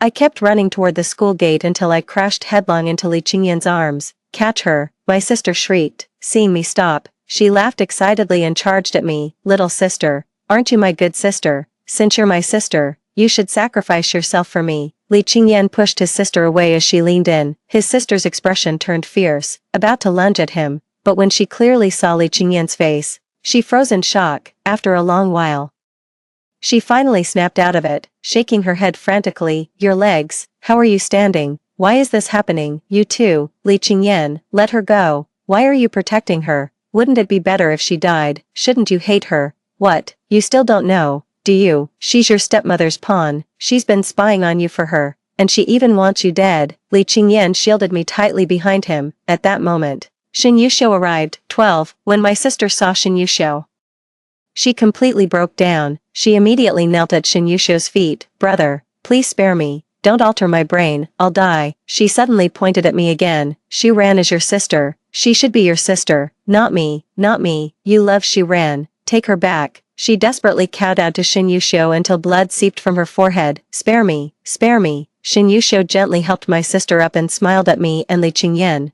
Ran. Your sister has been very emotionally unstable lately. I'll take her home first. No matter how hard she struggled, my sister couldn't break free from Shin Yuxiu's grip. She was dragged into the car by him. I know that once sister is taken back by Shin Yuxiu this time, she will completely lose her freedom. Just as I was about to keep watching, I was already pulled into the car by Li Qingyan. After returning home, he finally asked me, what exactly is going on? What happened between your sister and Shin Yuxiu? Why did your sister say you're actually Shin Yuxiu's sister? I told Li Qingyan everything about my past life and admitted that I was reborn. Li Qingyan quickly accepted it, because he had always doubted how an 8-year-old like me could possess such exceptional medical skills. Now everything makes sense. So, in our past lives, you were by Shin Yushio's side, while my companion was your sister. I nodded. Li Qingyan came over and hugged me. In our past life, did you become just like your sister too? I cried in Li Chenjian's arms, pouring out all my vulnerability, grievances, and resentment. Shin Yushio is a monster. He forcibly removed my uterus when I was 18 because he didn't want me to have children. He refused to share me with anyone, kept me caged, and chained me. Ran. Li Chenjian murmured my name while holding me tightly. That was all in the past life. Now it's me who's by your side. He released me, cupped my face, and said, Ran, look at me. It's me. I'll protect you. I won't let anyone hurt you. Tears blurred my vision, but I could still clearly see Li Qingyan's face. All the negative emotions in my heart gradually dissipated. I took a deep breath. I'll protect myself too. Good. Li Qingyan held me tighter again. Big brother will give you whatever you want, as long as you can become strong enough to protect yourself. I'll do anything you ask. 13. With irrefutable evidence, even with the best lawyers, the billionaire's wife couldn't overturn the case. What awaited her was the death penalty, but it was clear that Li Chenjian no longer cared about the billionaire's wife now. He told me, Ran, I will avenge you. I understand what he meant. He would take action against Shin Yushio. I held his hand. Brother, don't act impulsively. Let's first see if Shin Yushio makes any moves, after being reborn. I never intended to seek revenge. I just want to live my life well, to become strong enough to protect myself from anyone's harm. Li Qingyan didn't bring up revenge again, but then I received a call from Shin Yushio. He asked to meet me. Naturally, I refused, but then my sister's heart-wrenching screams came through the phone. Ran, did you hear that? Shin Yushio's gloomy, eerie voice carried a hint of amusement. That's your sister. She killed you in your past life, and now in this life. She's fallen into your brother's hands. I'll avenge you. My hand loosened, and my phone almost fell. All the hairs on my body stood on end. Shin Yushio, you. Shin Yushio's laughter came through the phone, creeping into my ears like a chilling wind blowing up from hell. Little sister, I've been reborn too. After killing your sister, I was imprisoned for 10 years. The moment I got out, I came straight to find you. I told you before, even if we have to go to hell, I'll be with you. I abruptly hung up the phone. That demon has returned. He's come for me, but this time, I can't just sit back and do nothing. 14. I went to see Shin Yushio. He had my sister tied up in a villa in the suburbs, locked in a cage with chains. When my sister saw me, she broke down in tears, screaming with all her might, Save me, little sister, save me. Shin Yushio walked over and pulled me into his embrace, his voice brimming with longing. Ran, you came after all. I knew you wouldn't abandon your brother. Ran, I've missed you so much. For 10 years, I've thought of you every day, but I had to leave to find you. Did you miss me? I shoved him away violently, glaring at him with pure hatred. Shin Yushio, I hate you. Shin Yushio wasn't angered. Instead, he smiled. It was a twisted smile, one filled with excitement, bloodlust, and cruelty. Ran, you do love me. You just don't realize it yourself. I took a deep breath. Shin Yushio, do you love me? I love you. Ran, of course I love you. Shin Yushio came over and hugged me again. Ran, I love you. I love you. I leaned close to his ear and said word by word, Then how about you go die? Shin Yushio's body stiffened. The next moment, police officers rushed in. Hands up. Shin Yushio merely glanced at the police before his gaze returned to my face. He laughed again, but this time it carried a hint of desolation. Ran, I love you. He looked into my eyes while stepping back, repeating those 3 words, I love you, until he retreated into the cage, helped his sister up, and unfastened the collar around her neck. Just when everyone thought he was going to let his sister go, a knife suddenly appeared in his hand, its sharp blade sliding across her neck. They also left the choice to us sisters. Jean, sister collapsed to the ground. Shin Yushio also fell to the ground. The bullet struck Shin Yushio squarely between the eyebrows, leaving a streak of crimson. His eyes remained fixed on me, a smile playing at the corners of his lips. My legs gave way as if all strength had drained from my body, and I collapsed. Ran. Li Qingyan caught me, then roared furiously after confirming I was unharmed. Why didn't you tell me? Who told you to take such risks? Li ran. Are you trying to get yourself killed? I hugged him. Brother, it's all over. Everything is over. Li Qingyan was still shaken, but he still held me. It's over. After leaving the villa, I got into Li Qingyan's car. He took me to the police station to give my statement. Stepping out of the police station, it was just noon. The autumn sunlight was exceptionally bright. I rolled down the car window to let the cool autumn breeze in, then looked outside. Li Qingyan steered with one hand while freeing the other to hold mine, giving it a gentle squeeze. I turned my head to look at him, and we exchanged a knowing smile. The golden sunlight streamed in, illuminating both of our smiling faces. The end. Story 2. I pestered the poor campus heartthrob for 3 years. I was a complete spoiled rich girl. He was always lukewarm towards me, neither saying he liked me nor that he hated me. It wasn't until my family went bankrupt, when I had the nerve to ask him to return the watch I had given him. His seemingly well-behaved sister, who had always encouraged me to pursue love, pushed me away. Don't pester my future boyfriend if you don't have money.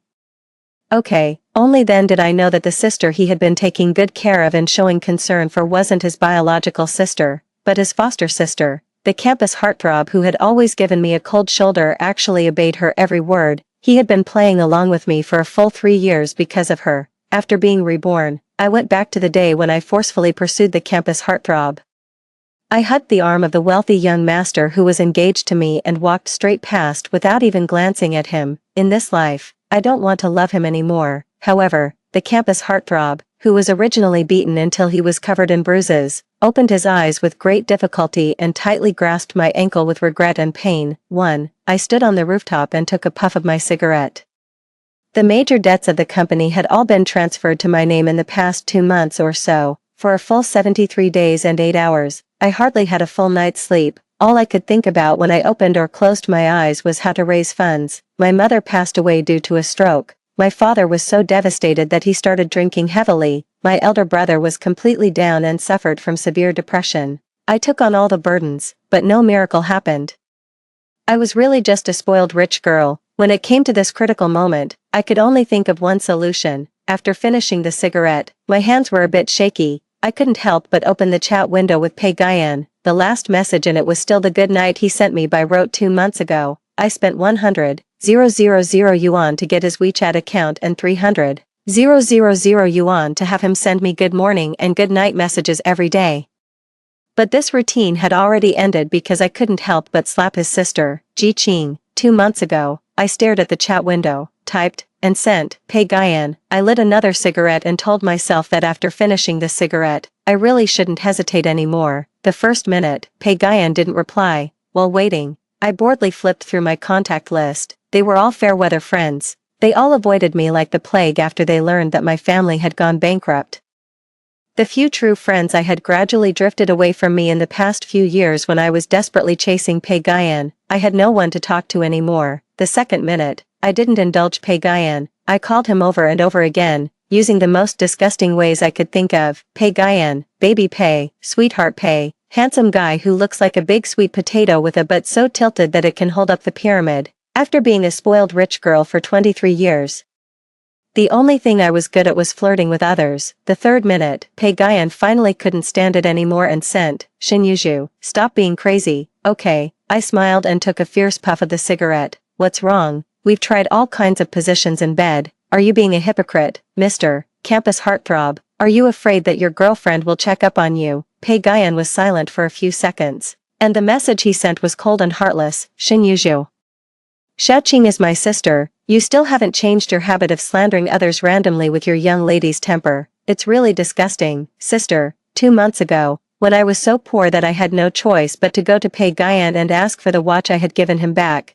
Ji Qing blocked me and pushed me down. At that time, she didn't say that. She said, Xin Yuzhu, you stupid rich second generation. Did you really think that my brother and I were from a reorganized family?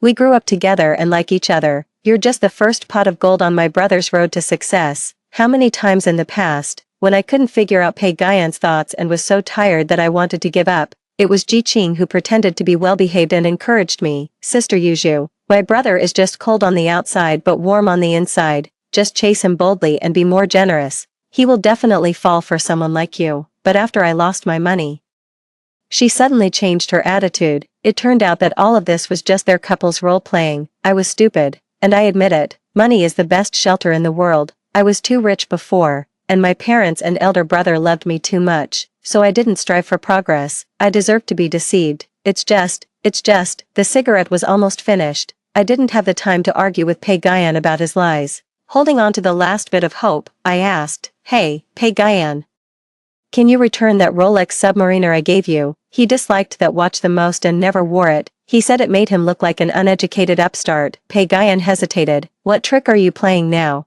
Do you still want to deceive me into meeting you, Shin Yuju? Ever since you bullied my sister, I don't want to see you again, I said. It's okay if we don't meet, you can send it to me through someone else. Pei-Guyan didn't say anything for a long time.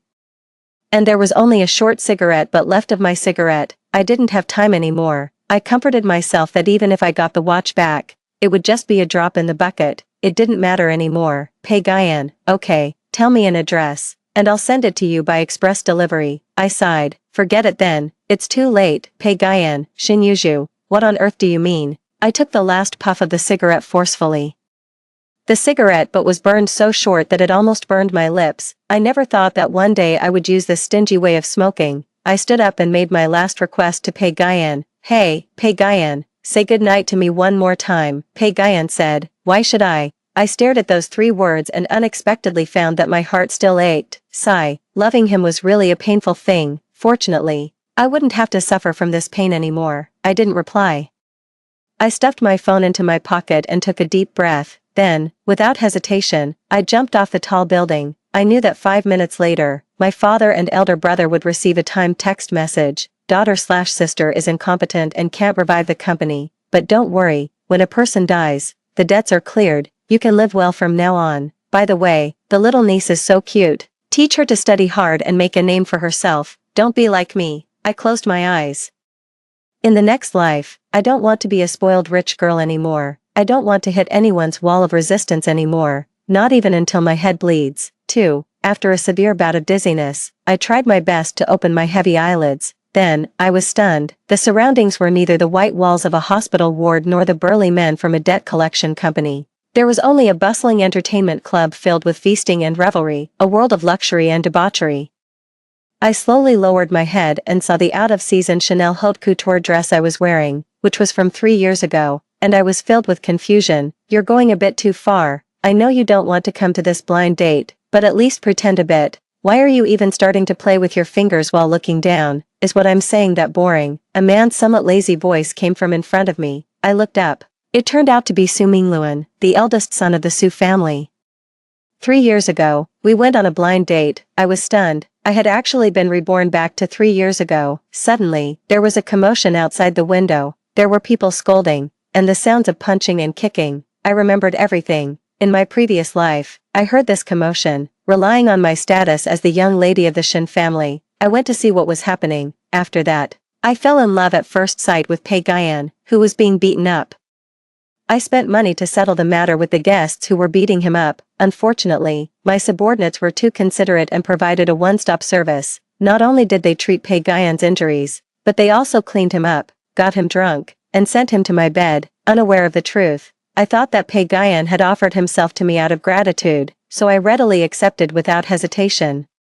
Only later did I find out that he deeply resented me because he thought I had forced myself on him. In this life, I don't want to get involved in this ill-fated relationship again. Miss Shen, what a big commotion. Do you want to go and take a look? Su Mingluan leaned forward with great interest. I lowered my head to eat. No, let's just chat. Su Mingluan stared at me in surprise. Well, I'm truly honored, but for some reason, the commotion this time was even louder. Pei-Guyan, dressed in a waiter's uniform, pushed the security guards aside and rushed into the VIP area as if he was running for his life. His nose was broken, and he was covered in blood. He seemed to be stunned and hit the corner of our table, making the glass cup hum. Damn it, you little bastard, you still dare to run. You broke my watch, and if you don't have the money to pay for it, you'll have to pay with your poor life.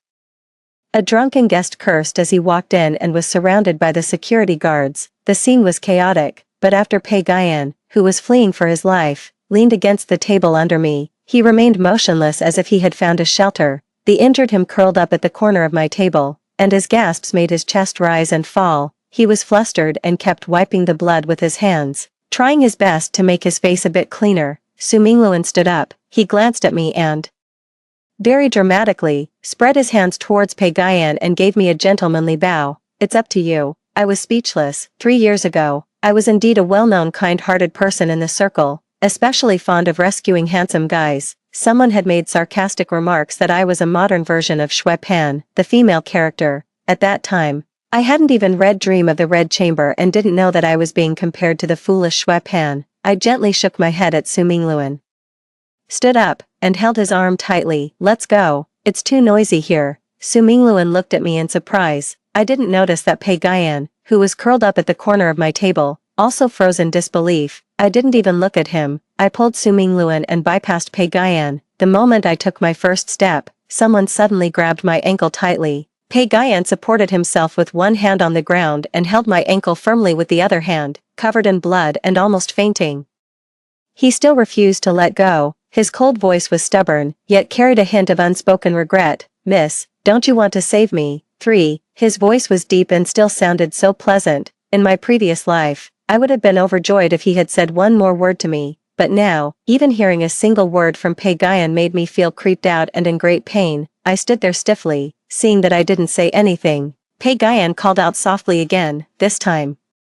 His voice was even more stubborn and pitiful. Miss, I lifted my foot and tried to break free from him. He didn't expect my reaction. He tried his best to raise his head, picked up the hot towel he used to wipe his hands, and regardless of the pain, wiped his face vigorously. Wait, look at my face. In my previous life, it was because of this fleeting glance that I fell in love with him at first sight. From then on, I was almost entangled with him for 3 years.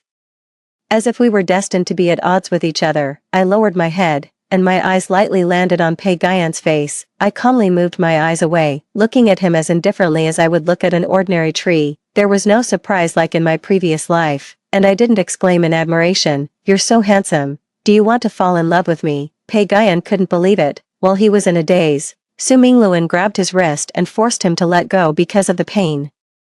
You scared her. Su Mingluan frowned and said. Pei Guyan finally came to his senses and glanced at him. His eyes suddenly turned cold. Su Mingluan, I was a bit surprised. How could Pei Guyan know Su Mingluan now? In my previous life, even after he was entangled with me, he always maintained an indifferent attitude and never showed any interest in my social circle, let alone remembered the blind date partner I casually mentioned. I lowered my head.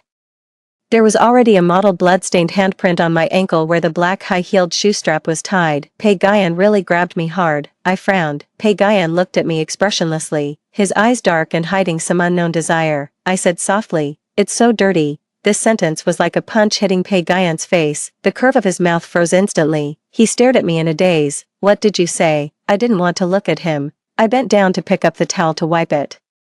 Su Mingluan was very gentlemanly, considering that it was inconvenient for me to bend down and address. He squatted down halfway and wiped Pei Guyan's blood cleanly. I hugged Su Mingluan's arm and said in a low voice, "Let's go. In this life, I won't make the same mistake again. I will stay as far away from Pei Guyan as possible." 4. There was a troublesome guest at the club, and the waiters were in a rush. Many guests also chose to leave, for a while. The doorman in charge of parking the cars was extremely busy. While we were waiting for the car, after asking for my opinion, Su Mingluan lit a cigarette. The light of the fire illuminated his cynical eyebrows and eyes. I had looked at this face for more than 10 years. I thought I had seen enough of it and was tired of it, but unexpectedly, after such a long separation, when I started over, I found that he was actually no less good-looking than Pei Guyan in my previous life. Tonight was the last time we met. After tonight, I met Pei Guyan. I strongly refused my parents' idea of having me continue with the blind dates. Su Mingluan and I gradually drifted apart. In fact, it wasn't just because I fell in love with Pei Guyan, it was also because I was a bit jealous of Su Mingluan at that time. I was jealous of his intelligence. I was jealous that he was the heir apparent as the eldest son, while I was just a rich second generation who was born only to eat, drink, and have fun. I used to think that being an heir was a light and glorious, yet easy honor. But I didn't expect that when the responsibility really fell on my shoulders, it made me dizzy and miserable. Because of this, in this life, I have let go of a lot of my feelings towards Su Mingluan. I suddenly said, "Let me ask you something. Do you know what a limited liability company is?" Su Mingluan, who was smoking, was suddenly choked. He coughed and asked me in disbelief, "Shinyuju, are you sick? Are you sure you want to ask me about business knowledge instead of limited edition luxury goods?" Me, tell me or not, it's up to you. Su Mingluan smiled and moved my hand aside, looking very casual. Okay, since Miss Shen suddenly wants to study, Su, will definitely accompany you to the end. We were chatting when we were suddenly interrupted. Shen, Yuju, Wow, you're Xing Yuzhu from the School of Business at University A. Right, we're from the same school. I'm good friends with your roommate, my name is Ji Qing. When I heard this voice, my eyelids suddenly twitched. When I turned my head, Ji Qing was supporting the injured Pei Guyan and eagerly stretched out her hand towards me. This is my brother, Pei Guyan, the campus heartthrob of University A. Ha ha ha. I smoked indifferently, my face expressionless. Following my gaze, Pei Guyan saw his arm that was hooked by Ji Qing. He pursed his lips and gently pulled his hand away. Ji Qing's smile froze for a moment. She playfully patted Pei Guyan. Brother, you can't be like this. You forget about your sister when you see a beautiful woman. I remember that in my previous life, she always liked to say things like this, saying that she wasn't as pretty as me and that she didn't look as much like a lady from a prestigious family as I did. I used to foolishly think that she was speaking well of me in front of Pei Guyan. Later, I realized that she just wanted to hear Pei Guyan's cold and disdainful reply, that I was just average looking and didn't look like a lady from a prestigious family. He thought I was just a superficial rich second generation. But strangely, this time, Pei Guyan didn't speak up to deny it. Everything fell into silence. Ji Qing had to get back to the point. She asked cautiously, classmate Yuzhu. You're so rich and beautiful, can you please help my brother? He accidentally broke a guest's watch, and it seems to cost around 100,000 yuan. We poor college students really don't have that kind of money. Can you, for the sake of being classmates, give us a hand? Pei Guyan looked at me without saying a word. He, who was stubborn and aloof, didn't speak up to stop her. Instead, he stared at my face, falling into a strange trance. Ji Qing. It doesn't matter if you don't want to lend us the money, then can you please say a few words to the manager and ask him not to fire my brother? We really need this job. Please, just say a word. I looked at them. It was really ridiculous. In my previous life, when Ji Qing and I had a falling out, she repeatedly said that they didn't need my help at all in the first place. It was me who was being persistent and pestering Pei Guyan. So I deserved to be let down, but in this life. Why did she come to me on her own initiative when I hadn't even taken action? I looked at her indifferently. I refuse. Ji Qing's smile disappeared. She was stunned and started to stammer out explanations. Sister Yuzhu, aren't you the kindest person usually? I heard that you gave someone 10,000 yuan just because your roommate helped you with your homework, and that person who asked you to help their family member find a job. Can you do this small favor? I smiled and interrupted her unceremoniously, softly uttering 3 words, why should I? Before Ji Qing could react, Pei Guyan beside her changed his expression first. It seemed that the 3 words why should I hit his most painful and nightmarish sore spot. He turned pale, looking at me in disbelief, his body trembling slightly. Stop talking, he said softly. The car is here, Su Mingluan said at the same time. I stared at Pei Guyan in confusion and then got into Su Mingluan's car without hesitation. Su Mingluan sensed my strangeness. He glanced at me. Do you know him? I shook my head. Not really, Su Mingluan said. Since we grew up together, let me give you some advice. You and him are not from the same world. Don't mess with him too much. I looked at him. Su Mingluan propped his arm on the car window, and under his cynical expression was a cold and cruel objectivity. I said softly, thank you. Su Mingluan shook his head. I also have my own ulterior motives. His eyes suddenly fixed on me, and he repeated, Yuzhu, I also have my own ulterior motives. What were his ulterior motives? I said. Su Mingluan, you want to marry me, don't you? Su Mingluan smiled. Our conditions are very suitable, aren't they? I looked at him quietly. In my previous life, when my family went bankrupt, Su Mingluan was one of the few people who took the initiative to help. However, at that time, the situation was already too difficult to reverse, and it was too late. It seemed that God specifically made me return to this point in time to make up for some regrets. I nodded. Okay. Su Mingluan was a bit surprised. Then how about having the engagement banquet in 7 days? I said. So soon? Su Mingluan nodded and smiled. Yes, I'm in a hurry. I'm afraid you'll be snatched away by some inexplicable person. 5. I told my parents that I had a favorable impression of the person I went on a blind date with, and they were very happy. They enthusiastically started making arrangements for the engagement banquet. My mother let out a sigh of relief and muttered to herself, now I can rest assured. I looked at her quietly and suddenly understood the details that I had overlooked in my previous life. Perhaps, the elders had already vaguely anticipated the disaster that would happen 3 years later. Even my mother might have already known that she was ill, so she was so eager to see me get married. She was afraid that after she died, no one would be able to take care of me. But for me, the significance of the arranged marriage was not just that I didn't have that much confidence in my own abilities. I didn't know if, after studying hard for 3 years, I could instantly become an elite who could turn this situation around. Therefore, I needed a smart partner. A partner who was bound to me by a legal and valid contract. Having been reborn, Pagayan was no longer the center of my world. I was concerned about my mother's illness and started supervising her to have regular checkups and pay attention to her diet. I also took the initiative to suggest going to the company for training. My father looked at me with pride, and my mother exclaimed happily, "Baby has really grown up and is now caring about her mother." My brother raised his eyebrows and, pretending to be the head of the family, said seriously, "If you want to get some experience, you can't cry. Internships are very hard, and you have to get up early every day." But less than a minute later, he couldn't keep up the act. "It doesn't matter if you can't get up. Brother will get you an empty office. You can decorate it however you like." Okay, I looked at them, and my eyes involuntarily turned red.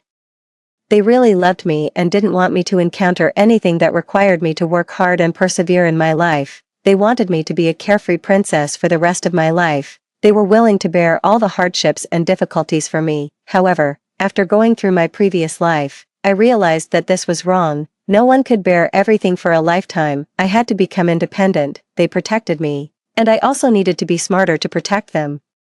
I picked up the textbooks that I had neglected for a long time and took the initiative to move into the university dormitory. However, this time, when I was in professional courses class, my classmates looked at me with some strange expressions. I turned my head and saw Pagayan with bruises on his face. He took the initiative to sit next to me. His voice was bitter. "Shinyuju, long time no see." 6. I stared at him as if he were a stranger. "Is there something wrong, classmate?" Pagayan was stung by my distant gaze. His eyelids fluttered slightly, and his expression remained cold. "Well, do you need someone to help you with your studies? I'm really good at economics," he said clumsily. I took a deep breath to control myself. "Classmate, aren't you from the Department of Biology?" Pagayan's eyes suddenly lit up. "You still remember?" I frowned and said nothing, burying myself in reading the book. Pagayan stared at me, his voice getting softer. "Although I'm not from the School of Business, I can learn." His Adam's apple bobbed. He had an expressionless face, but he stuttered so much that the tips of his ears turned red. "I can also learn other things." I looked at him in disbelief. "What things?" Pagayan lowered his eyes, his gaze complicated. "All the things you like." I was stunned when I heard this. I really didn't have that much confidence to think that just because of my looks, Pagayan 3 years ago would give up his pride and humbly pursue me. So, there was only one possibility. I turned cold and forced myself to control my anger, doing my best to stay calm, but Pagayan still wouldn't let me go. He said softly, "You know, right?" I pretended not to hear him. The teacher had already entered the classroom, and the first day of my brand new life was about to begin, but Pagayan persisted. He whispered, "Yuju, I owe you a good night." These words made me freeze instantly. In a trance, I seemed to be back on that tall building where the wind was strong and cold. I looked into the distance in despair, lit my last match, and the reply I got was an even colder and more desolate hell. I finally had to admit that Pagayan, the one who remembered all my embarrassing and humble moments of pursuing love, he had also been reborn. My tongue was burning. I gritted my teeth and said, "What on earth do you want?" Pagayan said, "Yuju, I didn't know that your family went bankrupt at that time. I regret treating you like that. I also forgive you for your hostility towards my sister. Let's start over. Let's be together again like in the previous life." Okay. 7. The teacher had already started the class. I was forced to shut up. I squeezed my pen tightly. The presence of Pagayan beside me was really unbearable. Finally, those 90 minutes of torment passed, and I got up and left without hesitation.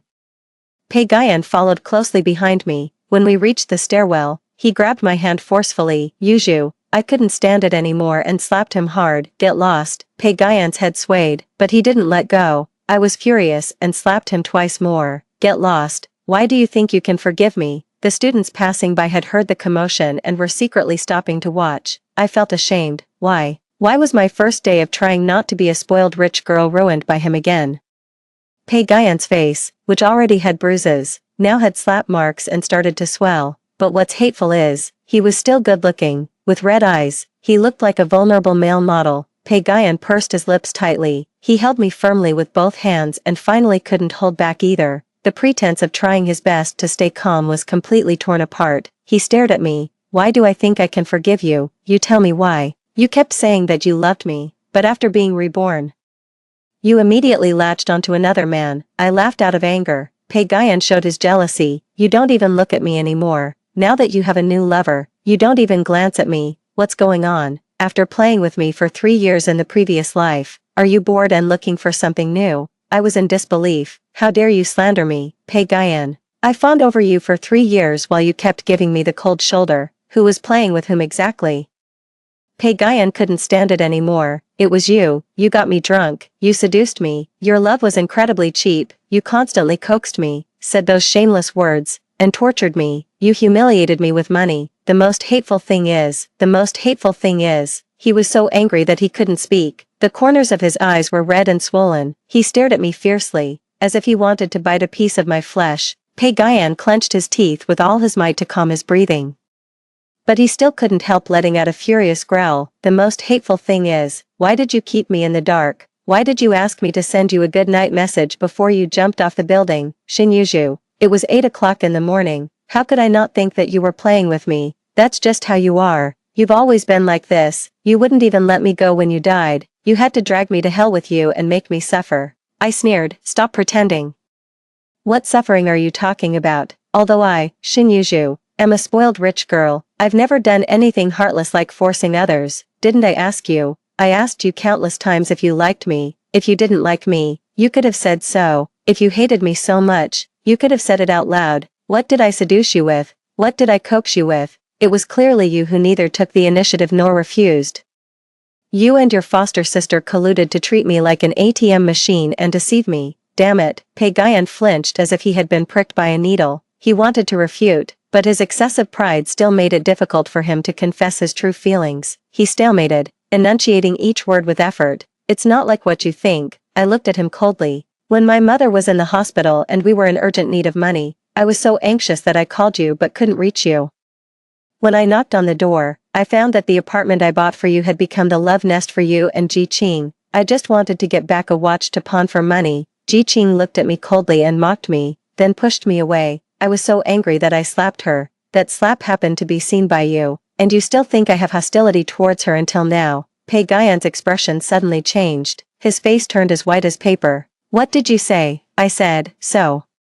Was it all my misunderstanding? Isn't my Rolex Submariner with you? Didn't Ji Qing become the mistress of that apartment? Didn't you look at me coldly? Didn't you always take Ji Qing's side whenever something happened? Every single thing. How could I have wronged you so much? Pagayan, in the end, all you wanted was to have it both ways and earn money without sacrificing your dignity. You said I humiliated you with money. So why the hell did you accept it? I suddenly pushed away the stunned him. He wasn't prepared and was pushed against the wall by me. I walked away in big strides, but I hadn't gone far when he caught up with me. Pagayan said in a low voice, why wouldn't she give you the watch? Xiaoqing wouldn't do such a thing. Is there some misunderstanding? Misunderstanding your ass. I couldn't stand it anymore and kicked him. Pagayan let out a whimper and covered his stomach. But he still gritted his teeth and held on to me. Xiaozhu. Please, wait a moment. It was rare for the arrogant him to show such a flustered and vulnerable look, but I didn't care anymore. Yuzhu. I turned around when I heard the voice. Su Mingluan was holding the car key on his index finger and walking towards me. The savior I had messaged for during class arrived in time. I said to him, take me away. Su Mingluan immediately blocked Pagayan, who still wanted to pester me. He took a closer look at Pagayan and, not surprised, said, why is it you again? You can't keep clinging to the same person when trying to climb up the social ladder. She's my fiancé now. Pagayan, who had been persistent and even glared at Su Mingluan with caution, suddenly changed his expression. He looked at me in disbelief. He's lying. I looked at him as if I were looking at those absurd years of mine.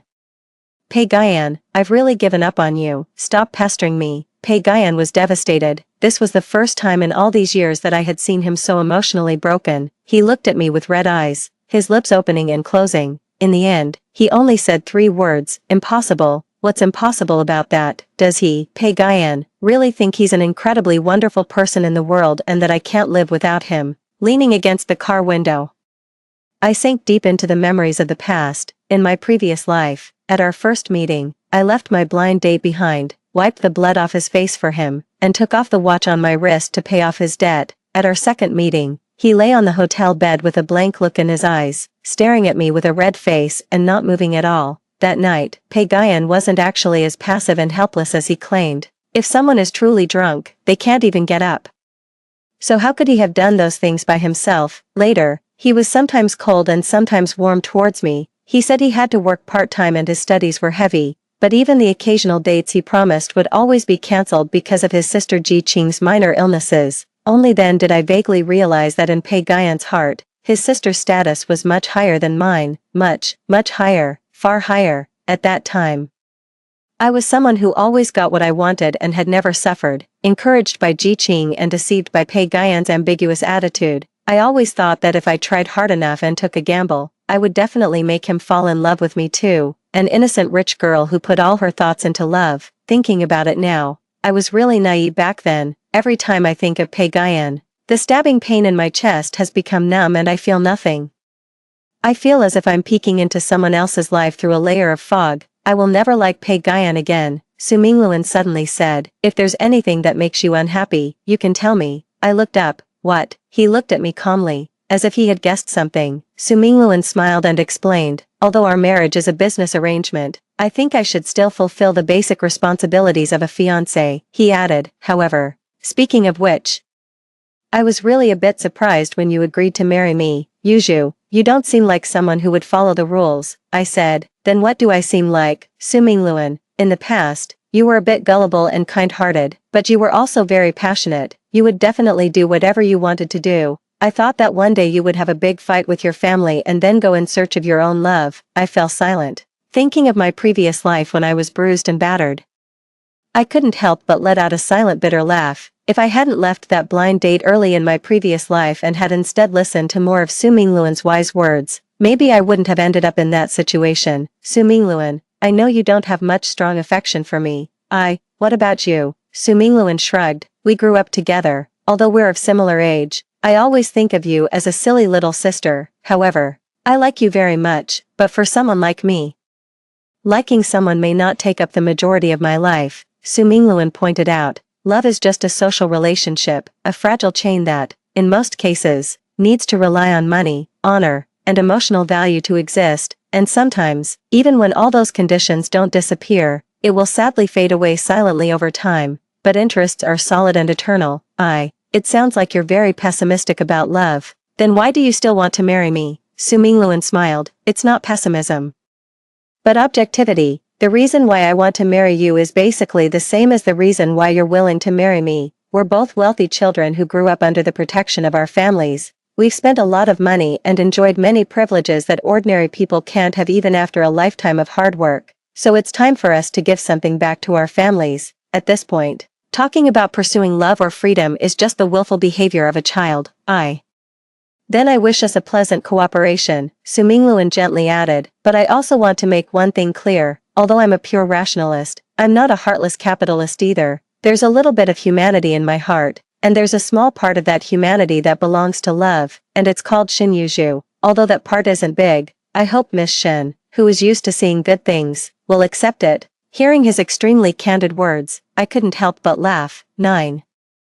On the day of my engagement to Su Mingluan, Pagayan also came. He stared fixedly at the engagement flower arrangements and posters outside the hotel until his eyes turned red. None of this is real. She clearly likes me. He was extremely unwilling and pushed the flower baskets away insanely. Before he could fully vent his emotions, he was forcefully pressed to the ground by the security guards. Ji Qing's face turned pale and then red. She didn't have the memories of the previous life and didn't understand why all of a sudden, the man who had been filled with her in his heart and eyes would suddenly see her true colors and be so cold towards her. She also didn't understand why Pagayan would suddenly pester another woman as if he had gone crazy. She staggered over to help him up, but Pagayan pushed her away. Ji Qing finally couldn't hold back. Brother, why are you pestering a woman who doesn't like you? This is really unseemly. Pagayan finally looked up at her. You also know that this kind of thing is embarrassing. Then why did you lie to her behind my back? Make her lose all face by chasing after me, just to make fun of her. Ji Qing was stunned. Who are you talking about? Pagayan's chest heaved violently. He stared at her, at this person who hadn't committed any mistakes yet, and it was like punching into cotton. He felt a sense of powerless irritability. This was a curse. Heaven had made him go back to the starting point of the story. but didn't give him any chance to atone for his mistakes. He could only helplessly watch those good opportunities slip through his fingers and could only hate the person who hadn't made any mistakes yet. Pei-Guyan felt as if he had fallen into a stagnant lake. He weakly waved his hand at Ji Qing. "Don't call me brother anymore. We're just neighbors who played together when we were children, Ji Qing. I don't want to see you again in the future." He turned around and looked at the cold-faced security guards surrounding him. Each of them had a look of vigilance and contempt, as if they thought he was some kind of person who hated the rich and deliberately came to cause trouble. Pei-Guyan then realized that if I didn't love him, he couldn't enter my world at all. In the previous life, his indifference, his arrogance, and even his pretended ambiguity were all just the power I gave him because I liked him. He couldn't stand it anymore. All his previous indifference disappeared, and filled with regret, he knelt on the ground and growled, "Shin Yuzhu, come out, Shin Yuzhu." When I appeared in front of him wearing the engagement dress, he suddenly couldn't say anything. He looked at me gently and said with great difficulty, "Shin Yuzhu, what if I said that I actually fell in love with you before I even realized it?" I couldn't help but open the chat window with Pei-Guyan. The last message in it was still the good night he sent me by rote 2 months ago. This sentence was like cutting with a knife and removing the bones. It was as if his last backbone was being pulled out bloodily. He had no other way left. I lowered my head and said softly, "Pei-Guyan, you think your love is precious, but I don't need it anymore." I said distantly, "Please leave. If you dare to appear in front of me again, I'll ask the security guards to escort you out." Pei-Guyan's pupils shrank. He stared blankly at my departing figure, then buried his head deeply and let out a very faint sob. 10. I walked back to the banquet hall. Su Mingluan was chatting happily with my brother. When he saw me, he handed me a glass of champagne. Leaning down, he whispered with a hint of faint, unnoticeable jealousy, "There really are people trying to snatch you away. Fortunately, I got engaged early." I smiled and shook my head. He asked softly, "Who was that person?" I replied calmly, "Just someone I don't know well. The grudges of the previous life are now the dust of this life." From then on, my brand new life was just beginning. Story 2. When I woke up, I was told that I had been in a vegetative state for 5 years. At the time of my car accident, Wan Zekin was at his lowest and loved me the most. During my deep sleep, I became his eternal unrequited love. Now that I've awakened, Wan Zekin has achieved great success. It seems I'm now somewhat superfluous. I looked towards Wan Zekin at the foot of the bed, his eyes red as he murmured, "Azzy." Upon hearing the news of my awakening, he had cut short a board meeting and rushed to the hospital. Then I turned to the secretary at the door, forcing a smile, her lips pale from biting them. "Azzy, do you remember me?" Wan Zekin tentatively reached out his hand as if I were a fragile object. I nodded and pointed towards the door. "That girl at the door looks a lot like me. Is she my long-lost sister?" Wan Zekin's hand stiffened instantly. However, the girl at the door stepped forward, managing a smile. "Mrs. Wan, hello, my name is Wen Xiaowen. I am Mr. Ruan's secretary." By the end, Wen Xiaowen could no longer hold back her tears, covering her mouth as she quickly ran out of the room. "Xiaowen." Wan Zekin instinctively called out before starting to follow her, then remembered I was still there. "It's okay." I nearly had the words "generous" written across my face. "You must have important work matters to discuss. Go after her." Wan Zekin stared at me, his dark eyes swirling with complexity, but he eventually chased after her. Watching his retreating figure, my heart gradually cooled. I reached out and grabbed the little boy playing games at the bedside. "And you're in trouble. Are you the future protagonist who forces the heroine to undergo kidney removal and corneal donations?" My expression was fierce. "Did your father raise you according to the criminal law?" The boy, as beautiful as a porcelain doll, pushed me away. "Old lady, I command you to let go." I paused, then scoffed, pulling out the 4 and getting out of bed, ready to arm myself. The hunt began. I had been asleep for 5 years and had only one dream. In the dream, it was like reading a novel. And my son Wan Yi was the novel's ruthless, tyrannical male lead. Due to his mother's early death and his father's favoritism towards his stepmother, Wan Yi grew up lacking love and became warped, killing the heroine in the name of love, achieving a realistic version of chasing his wife to the crematorium. I cursed for 5 years in my dream, perhaps because my curses were too filthy. I, who was supposed to die in my sleep according to the plot, suddenly woke up, comparing timelines. I had 1 year left before the plot's appointed death. I had a feeling I couldn't escape the fate set by the novel, that I would still meet my end. I sighed deeply. "All right then, I'll use this year to try and correct Wan Yi, as a gift to the future heroine from her mother-in-law." so when Wanzekin rushed back to the room, he saw me with one hand on my hip and the other holding a shoe, while Wanyi was in the corner, sobbing, his little behind covered in shoe prints. Wanzekin froze in the doorway for 2 seconds, seeing his father. Wanyi tried to hold back his tears, stubbornly turning his little face away, but the hope in his eyes was unmistakable. He was hoping his father would rescue him from this crazy woman, but his hopes were dashed. Wanzekin didn't even glance at Wanyi, walking straight over to scoop me up, barefoot. Wanzekin carried me back to bed, his eyes full of concern. Azzy, you've just woken up, your body is still weak. Just call the nurse if you need anything. In the corner, Wanya's dark eyes dimmed further, his little fists clenched at his sides. TSK, I pushed Wanzekin away, jumped off the bed, and scooped Wanyi into my arms. Is this how you've treated my son these 5 years? How can you be as indifferent as air? As I spoke, my anger grew. Do you still have the nerve to feign affection in front of me? You enjoy the process of having children but refuse to take on the responsibility. Wanzekin was stunned, unaccustomed to seeing the fragile item in his mind suddenly transform into a sharp weapon attacking him. Mrs. Wan, please don't say that. At that moment, when Xiaowen, with tears streaking her face, rushed in, Mr. Wan has been working tirelessly for you and young Master Wan. That's why he sometimes neglects the young master, but Mr. Wan often drinks until he gets gastric bleeding and works overtime until late at night. I've seen all this with my own eyes. She took a deep breath, as if gathering courage. Madam, what I am about to say might offend you, but I still have to say that for the past 5 years, it has been Mr. Wan struggling alone, while you've just been lying here comfortably. You still misunderstand Mr. Wan, and it truly disheartens people. I raised an eyebrow. What a fine example of a man's flower of interpretation. Wanzekin looked at Wen Xiaowen with surprise and emotion in his eyes, as if for the first time seeing through her skin, similar to mine, to the unique heart within. As for me just lying here comfortably, I laughed. Miss Wen, guess why I was in a car accident and became comatose? Guess whose life I risked mine to save? Wanzekin's face turned pale.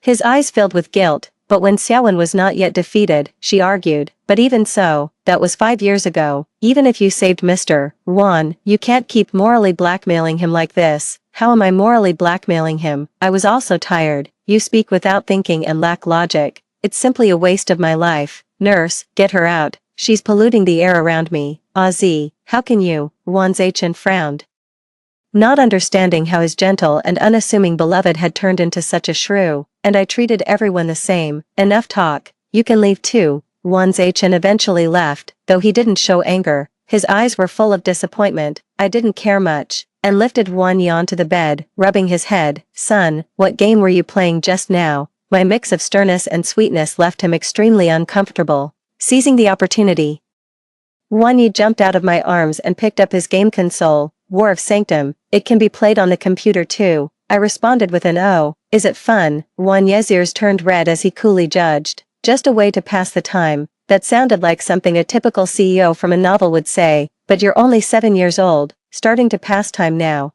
Don't you think it's a bit too early? Thinking this, I pressed the call button, asking the nurse to bring 2 high-performance computers. What are you doing? Wanyi asked warily, like a little black cat with its fur on end. Just passing time with you. I shrugged. Your mom still needs to stay in the hospital for observation. We can't just sit and stare at each other. The nurse brought the computers and the main units, but there weren't enough sockets. Just unplug my oxygen machine. I casually waved. No, Wanyi instinctively protested. I felt reassured. The kid wasn't completely heartless after all. Then I got out of bed and unplugged my own oxygen machine myself. Wanyi, don't ask. It's just the rebellious phase of an old mother. Once the game was installed, Wanyi logged in to continue his mission, while I started creating an account under the guidance for newbies. This massive online game called War of Sanctum had 3 major races: humans, demons, and spirits. Humans could ascend to immortals or fall to demons. And within the demon and spirit races, there were over 100 professions to choose from. I was dazzled by the choices and consulted. Son, what race are you? That's not called a race. Wanyi, focused on his screen, looked unexpectedly cool even though he was only a 7-year-old. He said, I'm a demon. My profession is war chariot. You're a car. I was surprised. Wanyi rolled his eyes in annoyance. Not an actual car, but like the chariot in chess. Wow, that's so cool, while praising him. I gave him a light knock on the head and said, Don't roll your eyes when talking to someone, it's rude. What are you doing? Wonyi covered his head and turned away, his hand leaving the keyboard, and the battle tank he was controlling was immediately killed by a monster. Wonyi pursed his lips, clearly angry but not daring to speak out. Sorry, I won't knock on you again when you're in battle. I immediately apologized, then added. I'll save it all up and settle after you're done fighting. Perhaps never having had someone care so much about his feelings. Wonyi was stunned for a while, then turned his head awkwardly and said, it's okay. In the end, I chose to play as a plain-looking human and decided to follow the path of cultivating and healing. Just as I had completed a quest in the newbie village and was about to hand over the hunted goods to the village chief, I was ambushed by a player nicknamed Newbie Butcher who was at level 7, game over. Seeing the screen covered in blood red, I couldn't help but scream, what happened? Wonyi jumped at my shout. On the screen, the Newbie Butcher picked up the loot dropped from my character's corpse and even did a dance move to mock me. I furiously pressed the respawn key. I got ambushed in the newbie village, and he's dancing next to my corpse. Wonyi didn't say a word after hearing this. When I recovered from the respawn, I saw a huge monster furiously chasing the Newbie Butcher, landing critical hits and camping at the respawn point. The Newbie Butcher was beaten down to level 1, and that 59-level demon called Invisible Man finally left his corpse and came over to me, a message appearing above his huge demonic horns. Invisible Man, go dance. At first, I didn't understand until I saw the Invisible Man dancing next to the Newbie Butcher's corpse to mock him. I was dumbfounded and slowly turned my head to look at Wonyi, who had a stern face, then slowly raised a thumbs up. Awesome, no wonder you're the main character. I suddenly understood why the female lead endured so much suffering and still wouldn't leave Wonyi. Some people really are born with a charm. Being terrible at the game, Wonyi simply took me on quests, and as I kept praising him with, son, you're so cool, son, you're so handsome, he gradually lost himself. Unable to suppress a small smile, with Wonyi's battle tank paving the way, I easily leveled up to 9, focusing on refining pills while he took care of the monsters, and thus my skill in alchemy reached level 4, but feeling it was too slow, I waved my hand and spent a chunk of money, kitting both me and Wonyi's game characters in top-tier gear from head to toe. Funny, I might be unlucky and unfortunate, but I've never been short of money. Wanzai's startup capital all came from my dowry. And his connections also stemmed from my family. What you give, you get back. And the reason I haven't divorced Wanzai immediately is to leave the undivided family assets entirely to Wonyi. So whether that secretary named Wen Xiaowen is truly love-struck or harbors the ambition of picking up victory cheaply, she's made the wrong move. Just as I was momentarily distracted, my screen was covered in blood red again. I had been killed, except for the premium gear. The pills I had painstakingly refined all day were picked up by those 3 demons. Old lady, what are you daydreaming about? Wonyi was helping me with a quest when he turned around and found me killed, his tone becoming sharp. Firstly, I'm your mother, not an old lady, and if you don't want to call me mom, you can call me sister or Guzi. Respect is the basis of communication, I calmly responded. Secondly, you owe me a knock on the head. Wonyi helped me seek revenge, and those 3 demons, not expecting me to have such a strong bodyguard, were no match for Wonyi. They started pleading in private messages to return my pills, but Wonyi ignored their pleas, his moves still fast and fierce, mercilessly slaughtering them. I noticed Wonyi particularly liked using a finishing move called Bloodthirsty Demon Claw, which tossed opponents into the air and tore them apart, the blood and flesh bursting like fireworks.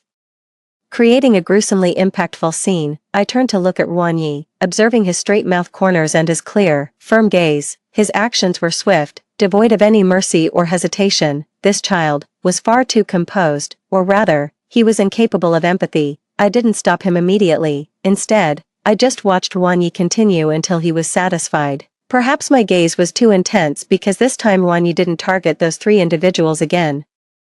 And after those 3 demon clan members resurrected, they threw out a threat, bitch, wait for me to bring my guild to gang up on you. Before teleporting away, still unfamiliar with the game, I asked Wonyi, what is a guild? Wonyi's expression darkened as he explained, it's like a small group, you can join a guild after reaching level 10. Those people just now were from the Holy Fighters Guild, a recently established guild, but its leader is very powerful, which is why it's thriving rapidly. So, we've landed ourselves in big trouble. Huh, I realized. Do you belong to any guild then, son? No, Wonyi scoffed. Those mediocrities aren't worth it. It was somewhat incongruent to hear such words from a grade schooler, but then again, considering he is the future protagonist who could commit atrocities without legal consequences. It all made sense, thinking I was silent from fear. Wang Yi awkwardly added, "Don't worry.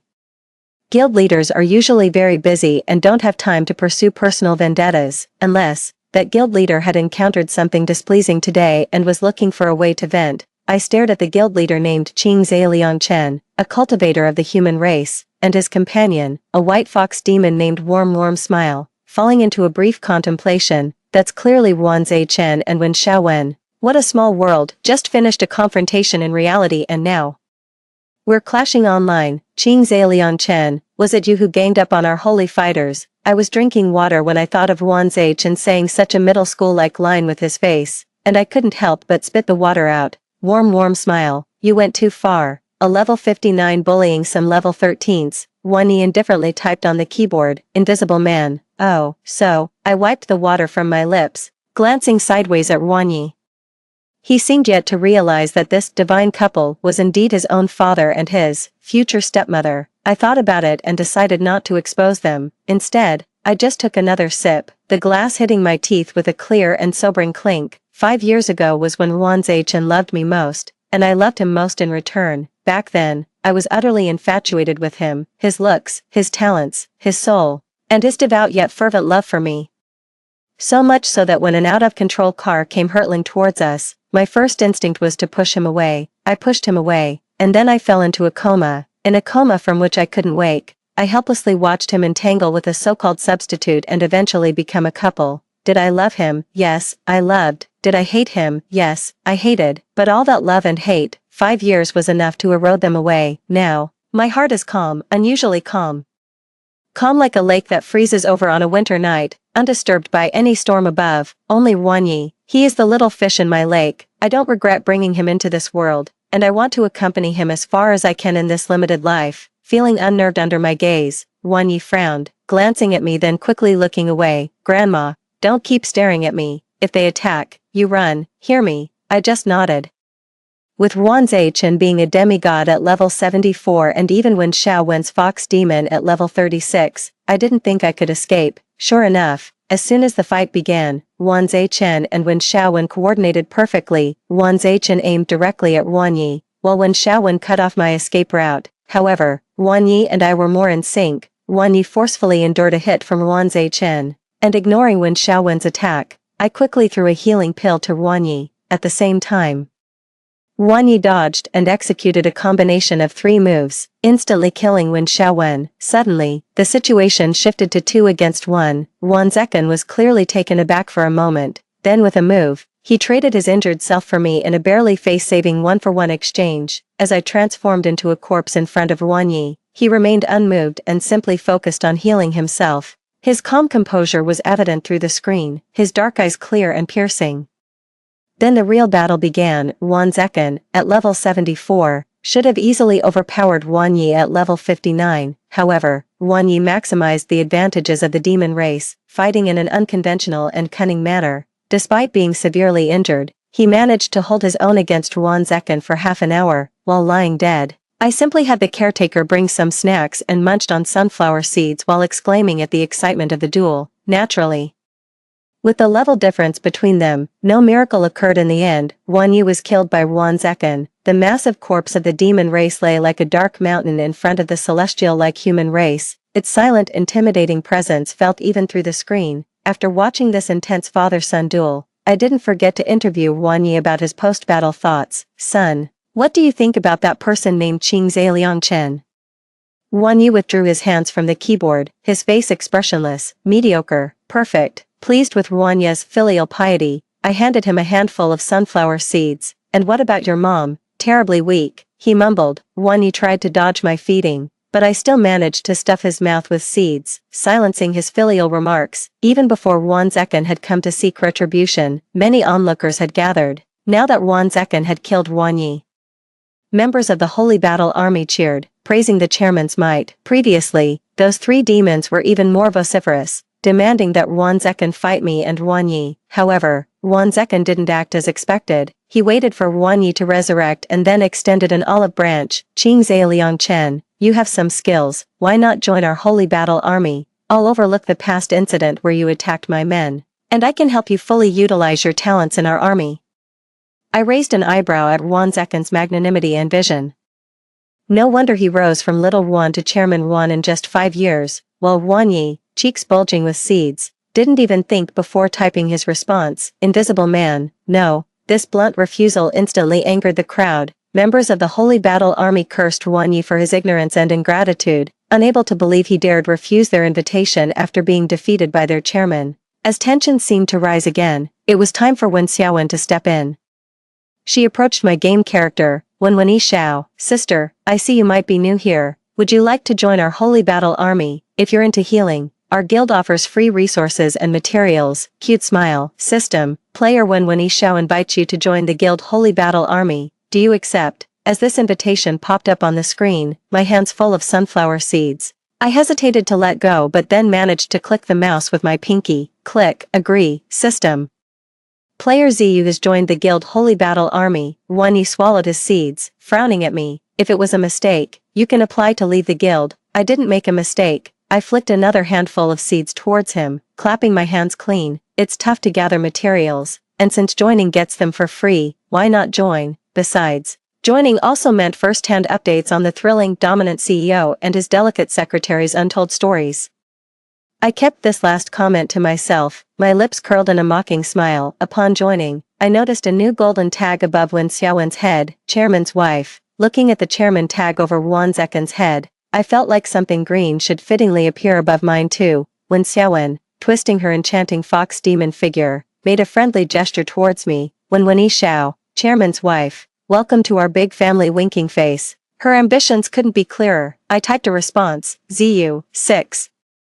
Ruan Yi, munching seeds like a little hamster, suddenly choked, finally understanding why I chose the name ZU, because ZU is always right. Since he doesn't want to join the Holy Warriors, just let it be. There's no need to beg him so meekly. "Oh, can't bear to let him go." Confucius says, "May I ask, are you two a couple in real life as well?" As I asked this, someone from the Holy Warriors quickly responded, "Come on, no. Our guild leader and his wife are first-time online daters.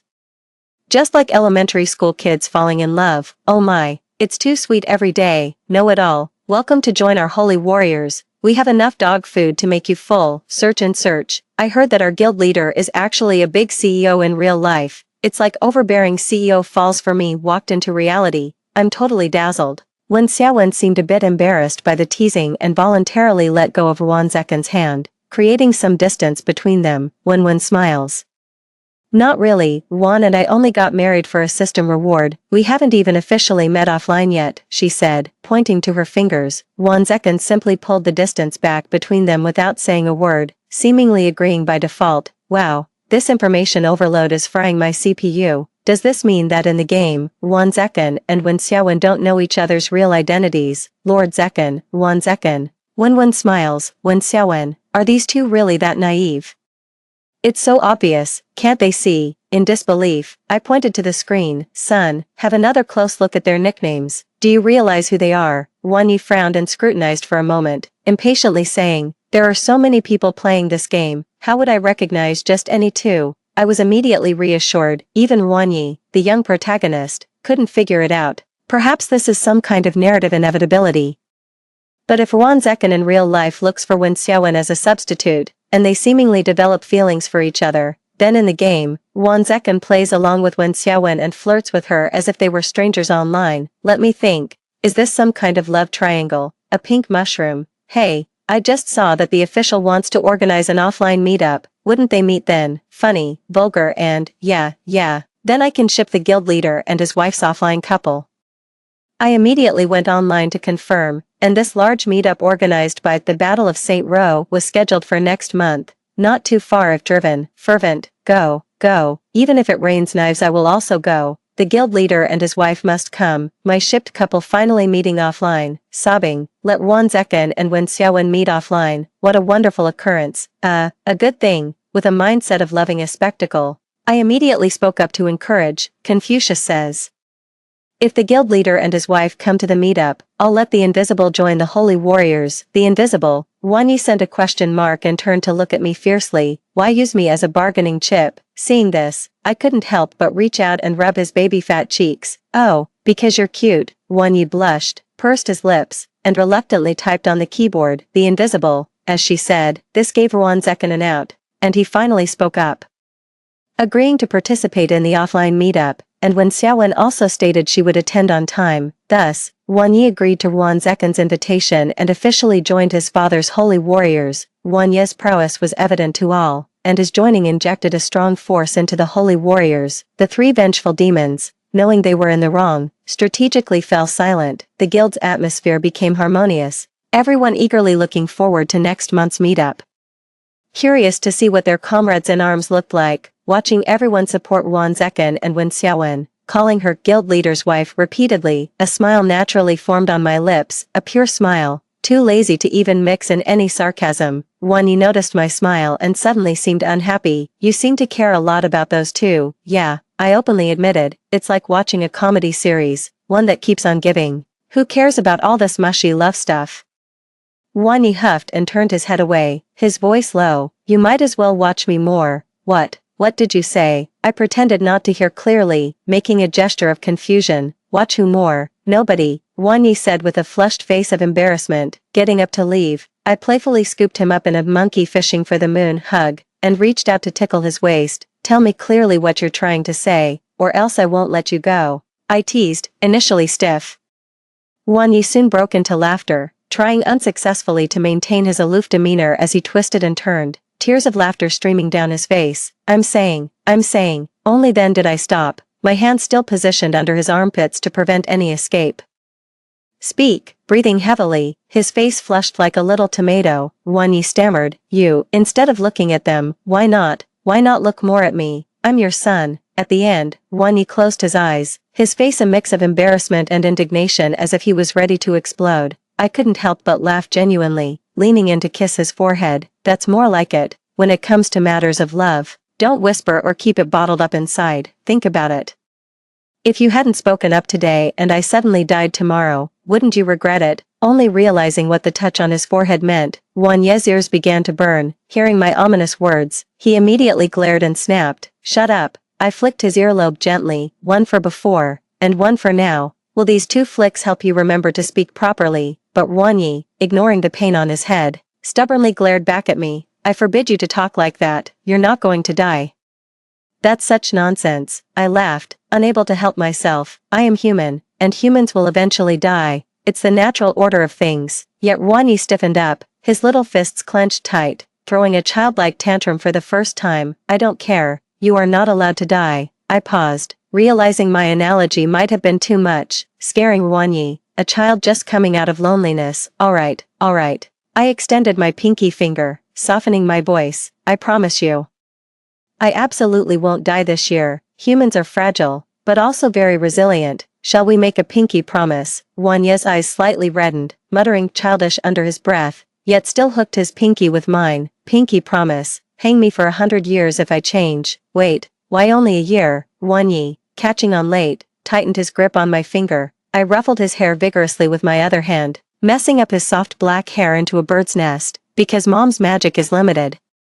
"Dear, I can only see a year into the future for now. Maybe after a year, perhaps mom's magic will be strong enough to predict 100 years. Magic? You're just fooling kids." Wonyi finally let go to fix his hair, complaining but finally smiling. As time passed quickly in the game during January, Wanzechan also came to visit me multiple times, but I had the caretaker turn him away at the door. He thought I was brooding in solitude, angry at him. Little did he know I was actually inside, playing games with Wonyi enthusiastically. Faced with cold treatment from his so-called first love, Wanzechan had no choice but to shift his infatuation to a game character, a gentle and considerate tender smile, who required no commitment. As each indulged the other, their flirtation quickly escalated to a point where even a passing dog would lead belching. Sometimes I would take screenshots as evidence, but mostly I found it too cringe-worthy and focused instead on leveling up and spending money lavishly. Soon, my ability to spend money leveled me up to 69, making me the first person in the entire service area to max out my alchemy skills. Many rare elixirs could only be crafted by me,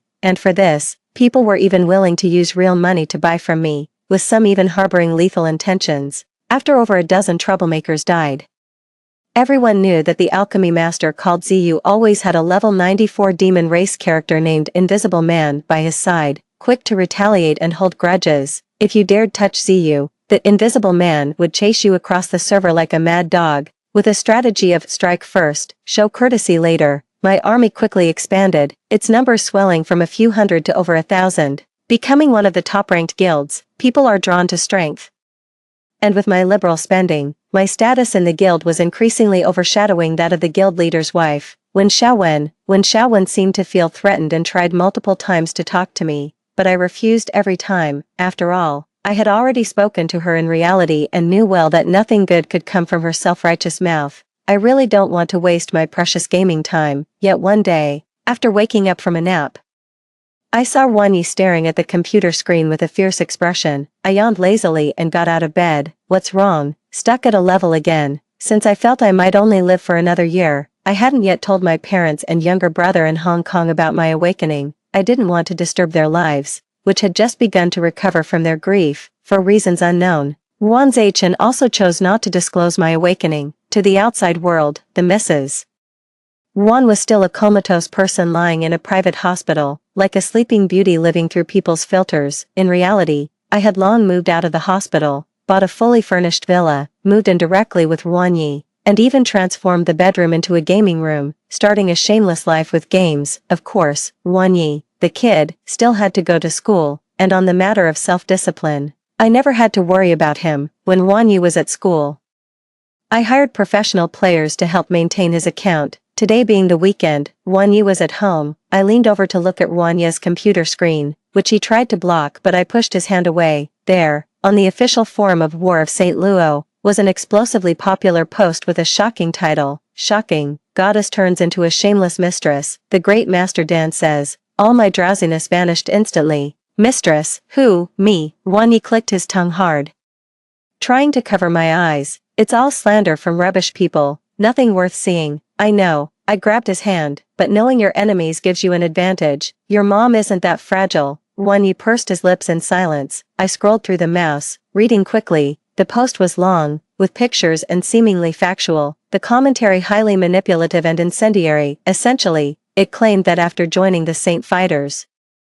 I had secretly seduced the leader Qing Zhe Chen and, taking advantage of my position, isolated the rightful leader's wife Wen Xiao. The accompanying picture showed me publicly rejecting Wen Xiaowen's chat, with Wen Xiaowen's game character looking down, appearing helpless and pitiful. Further down, the comments stirred up the crowd, overwhelmingly sympathizing with Wen Xiao and cursing me. Many accused me of being cheap and desperate, suggesting that the money I spent in the game was likely earned through unsavory means. The insults were as harsh as they could be. Wanyi couldn't stand it anymore, slammed the webpage shut, and looked down, biting his lip in silence. I softened, squatting down to look him in the eye. Let me guess, you're thinking you couldn't protect me. Feeling angry and guilty, if it had been the old Wanyi, he would have remained silent, keeping his troubles to himself. But after a month of my guidance, he slowly began to express his inner feelings and slowly nodded. Once the dam of his emotions was opened, tears welled up in Wanya's eyes. He felt indignant and more aggrieved, sympathizing with my plight and upset with himself for not being able to think of a way to alleviate this injustice immediately. No matter how talented Wanyi was,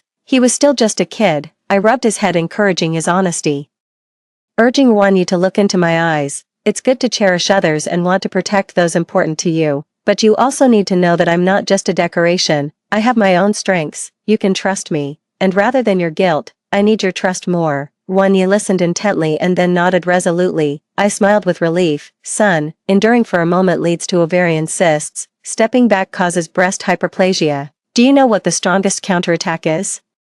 Wanyi shook his head, puzzled. The strongest counterattack is when you don't argue or make a scene, you just stand there gracefully, and everyone else will end up proving you right. Although the post was deleted within 2 hours of its publication, it had already reached tens of millions of views before being taken down. By the next day, almost everyone attending the War of St. Luo meetup was aware of it. The officials of War of St. Luo were quite creative, providing all attendees with a custom headband topped with a flashing sign. As if straight from a game, everyone displayed their own nicknames above their heads. Thus, when Wen Xiaowen, nicknamed Warm Smile, appeared, everyone warmly sympathized and greeted her as the club president's wife. Wen Xiaowen's in-game avatar, a seductive fox spirit with prominent curves, contrasted sharply with her innocent and endearing real-life appearance, which naturally elicited sympathy and admiration from the students around her. This discrepancy caught the attention of all the male players, who couldn't take their eyes off her. The atmosphere reached a climax when Wan Zekin, the CEO of Yugong Trade Group, made his entrance. The moment his nickname Qing Zhe Liangchen was spotted above his head, the whole room erupted into screams. Amidst the screams, Wan Zekin's eyes were fixed only on Wen Xiaowen. Their eyes met, both noticing the nicknames above each other's heads, sparking a moment of surprise and understanding, and a deep, soul-stirring affection whirled into their hearts. It's you, it's really you. As if ordained by heaven, surpassing all others, they smiled at each other, as if their souls were embracing tightly. Around them, the crowd went into a frenzy, whispering excitedly, "Ah, what kind of divine romance is this? It's like a CEO romance novel come to life. I'm totally shipping this." But I heard Mr. Wan comes from a well-connected family, and his wife is supposedly a high-profile lady. I remember his wife was in a car accident and became comatose. It's been years. She must be dead or they must have divorced by now. I know his wife's name is Guzi. Before the accident, she was known as the lady. I've seen her photos. She looks a lot like Wen Xiaowen but with more grace. Such a tragic beauty. Well, there's nothing you can do if she's in a vegetative state. You can't stop someone from moving on to someone better. Since all cell phones were confiscated by the officials, people couldn't go online to verify facts or record anything, so you can imagine the scene when Wan Zekin and Wen Xiaowen were sweetly together, and the crowd was anxious. Just as Ziyu and Invisible Man Wan Yi made their dramatic entrance, the whole room felt like a bomb had been dropped. Holy shit, what the hell? That Invisible Man who tortured me in the game is just a little kid. Wait, isn't that the lady? If she is Ziyu, then who's the real mistress? Amidst the uproar, my eyes narrowed slightly and locked onto Wan Zekin's ashen face. His expression was more horrified than if he had seen a ghost at midnight. As for Wen Xiaowen, she collapsed to her knees in shock. The crowd scattered as if avoiding a plague, leaving her kneeling alone awkwardly in the center. I smirked and turned to Wan Yi. How does this civilized face-slapping feel? Wan Yi snorted indifferently. Meh, Ozzy, listen to me. Let me explain. Wan Zekin was pale, trembling as he tried to approach me, his steps unsteady. Just then, Wen Xiaowen suddenly vomited. She threw up violently, instinctively protecting her stomach. Everyone present was an adult, except for Wan Yi, but even at his young age, Wan Yi recognized the issue immediately. She's pregnant, Wan Yi coldly declared. I raised an eyebrow and glanced at the stunned Wan Zekin. Is that your explanation? Wan Zekin's eyes were vacant. He finally collapsed to the ground in utter defeat. Disgusting, I muttered, pulling Wan Yi along to leave. Let's go. Mom will take you to the amusement park. Humph, childish. Wan Yi didn't even glance back at Wan Zekin. His nominal father, having lost all expectations, just held my hand tighter. I suppose I'll just have to accompany you, he conceded. After a whole day of fun at the amusement park, I woke up sore the next day, still in my pajamas, rubbing my eyes as I walked into the living room. There sat Wen Xiaowen, who had been waiting for 2 hours after I had called her. As I entered the living room, Wen Xiaowen's already straight back tensed even more, like a resilient little plant braving the harsh winter. I lazily sprawled on the sofa, and the maid brought over some perfectly warm tea. I leisurely sipped the tea, clearly seeing Wen Xiaowen struggling to swallow even a sip of water for 2 hours. I set down the teacup and pulled out a checkbook, scribbling and drawing with a pen. She then tore off the paper with a snap and slapped it onto the table, just as if she had been waiting for this moment. Wen Xiaowen snatched the check from the table like a hungry tiger pouncing on its prey, tearing it into shreds with great satisfaction. Forget it. No matter how much money you offer, I will not leave Chen. Our love cannot be measured by money, she declared, proudly puffing out her chest. Wen Xiaowen continued, I'm not like you. I've never cared about Chen's money. I love his soul. We are true soulmates. I just owed and took another bite of the snack the housekeeper brought in. Stung by my indifferent demeanor, Wen Xiaowen clutched her stomach, her eyes reddening. I know you're just pretending not to care. You love Chen, but even in the game, Chen and I would be drawn to each other's souls. He truly loves me. You're just jealous. With the demeanor of a victor, Wen Xiaowen stepped on the shredded check, laughing heartily. You tried to insult me with dirty money and force me and the child in my womb away from Chen. But dream on. I, Wen Xiaowen, am not like you. I won't be swayed by money, even if Chen were a beggar. I would still love him. I swallowed a small cake, rather speechless. Seriously, why should I give you money? Just look at what's written on the check. Wen Xiaowen froze, then looked down at the check beneath her feet with a strange expression. The messy pieces of the check clearly spelled out 4 words, depend on the defense. Wen Xiaowen's face turned green as if she had truly stepped in something disgusting. Just then, Wang Yi came in wearing a small apron, holding a tray of freshly baked cookies, and sighed in resignation. Guzi, you're so childish. I clapped my hands and picked a cookie that wasn't too burnt. Anyway, no matter what I say, you won't listen. Let your soulmate tell you in person. With that, I pushed the half-closed door fully open, revealing a much-aged Wan Zaichen outside. Seeing Wan Zaichen, Wen Xiaowen first looked shocked, then joy mixed with shyness appeared, although she had been emotionally charged just now. She hadn't said a wrong word, it could even be considered a passionate confession. However, Wan Zaichen didn't look at her, he just stared at me pleadingly. I was really drunk that night, I thought she was you. I stuffed another burnt cookie into Wan Zaichen's mouth. Stop it, until this mess is sorted out. Yu Gang's funds will remain frozen. Wan Zaichen, unable to spit out the charred cookie or swallow it, finally remembered he had a biological son to turn to, mumbling unclearly. Wan Yi coldly cut him off. This family doesn't need a bastard. If you can't sort this out, then this family doesn't need a father either. That statement was brutally cool. I couldn't help but applaud Wang Yi. Struck hard, Wan Zaichen staggered, his face turned red, filled with anger and unwillingness, but in the end, all he felt was heartbreak and despair. The once confident and radiant man now wilted like autumn leaves. I didn't bother to watch his performance, issuing a directive. Wan Zaichen, I'm taking my son to the registry office to change his surname. When we return, if you've sorted this out, I might consider keeping you at Yu Gang. Hearing this, Wan Zaichen's eyes lit up like a begging dog. He rushed inside, stepping fiercely on the pile of shredded checks. From afar, my laughter could be heard. It was nothing. I just fairly mocked everyone who stepped on depend on the defense. As the mother of the male lead who started with a boxed lunch, my name clearly shows the author's casual creativity, but at least I like this surname. From then on, Wang Yi changed his name to Gu Yi, his domineering aura even stronger. Before this, I always thought Wen Xiaowen was cunning, especially since she had orchestrated and posted that rumor herself. It turned out she knew all along that Wan Zaichen was playing Battle of St. Row, and had specifically created an account to pretend to encounter him in the game. And while I originally thought Wen Xiaowen was just looking for a marriage of convenience, it was unexpectedly a pure love motive. Wen Xiaowen earnestly begged Wan Zaichen to quit his job and elope with her, declaring she'd marry him even if he became a beggar. Gu Yi and I rewatched the room's surveillance, seeing Wen Xiaowen's face filled with happiness as she described "you're begging," in the future depicted in "I hold the bowl." Wan Zeken's expression was so ugly.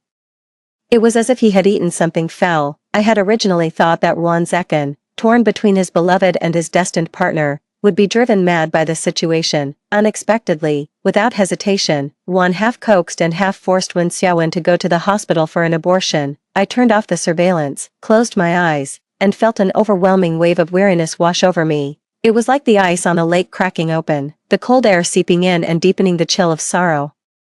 At that moment, a warm touch covered the back of my hand. Mom, Gu Yi looked at me anxiously, holding the back of my hand. He opened his mouth, his voice nervous and unfamiliar, painfully tugging at my heart. Mom, I froze, then felt warmth well up in my eyes. Yes, Mom, yes, Mom, yes, Mom, yes, I'm here, Gu Yi cried, like a true child. He finally dared to cry unrestrainedly in the face of unconditional love. Mom, Gu Yi called out repeatedly, like a fledgling bird, and I responded over and over, each reply sincere and heartfelt. He sobbed uncontrollably, struggling to breathe, clutching my hand as if grasping a dream-like salvation. Mom, I love you so much. Thank you.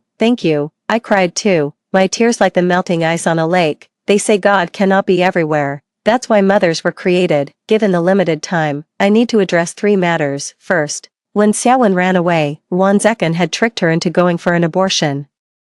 But at the last minute, when Xiaowen changed her mind and fled, Wan Zeken was so upset that he cursed Wen Xiaowen's ancestors in the hospital. It was quite a scene, and I wasn't surprised to hear this news. The novel's irresistible force was at play. No way could the pivotal antagonist's illegitimate child be easily dismissed. Don't worry, Mom, 7-year-old Gu Yi reassured me, patting my hand with a smile that was eerily chilling. If he dares to bother us, I'll make him regret being born. Me.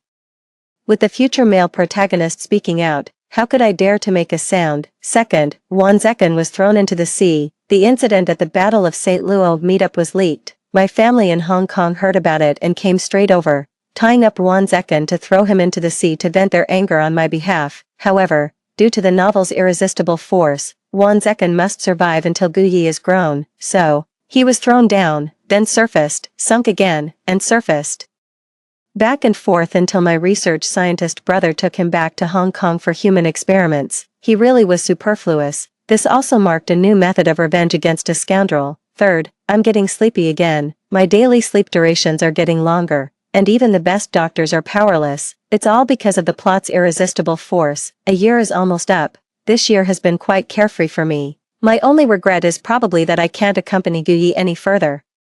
And Guyi has grown a lot this year, though he fundamentally lacks empathy. After sleeping for an entire day and night, I finally thought of a solution. Son, before you deal with someone, first consider whether this person has a mother. If you think they do, imagine whether your actions would make their mother sad. But if it seems like they don't have a mother, then don't hold back. Guyi understood and remembered this. That night, I had a dream where Guyi met and fell in love with the female protagonist, their relationship healthy and warm, free from the tragedy of a marital chase, leading to a happy ending. I woke up with a contented smile. Just as dawn was breaking, Guyi was lying next to my bed.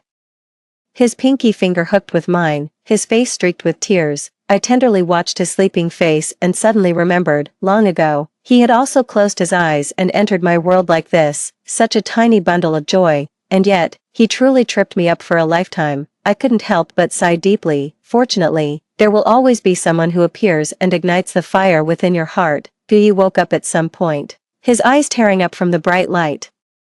But he continued to gaze at me intently. Can't that person be Mom? I paused, looking out at the bright and splendid day outside the window, and finally, smiling, I ruffled his hair.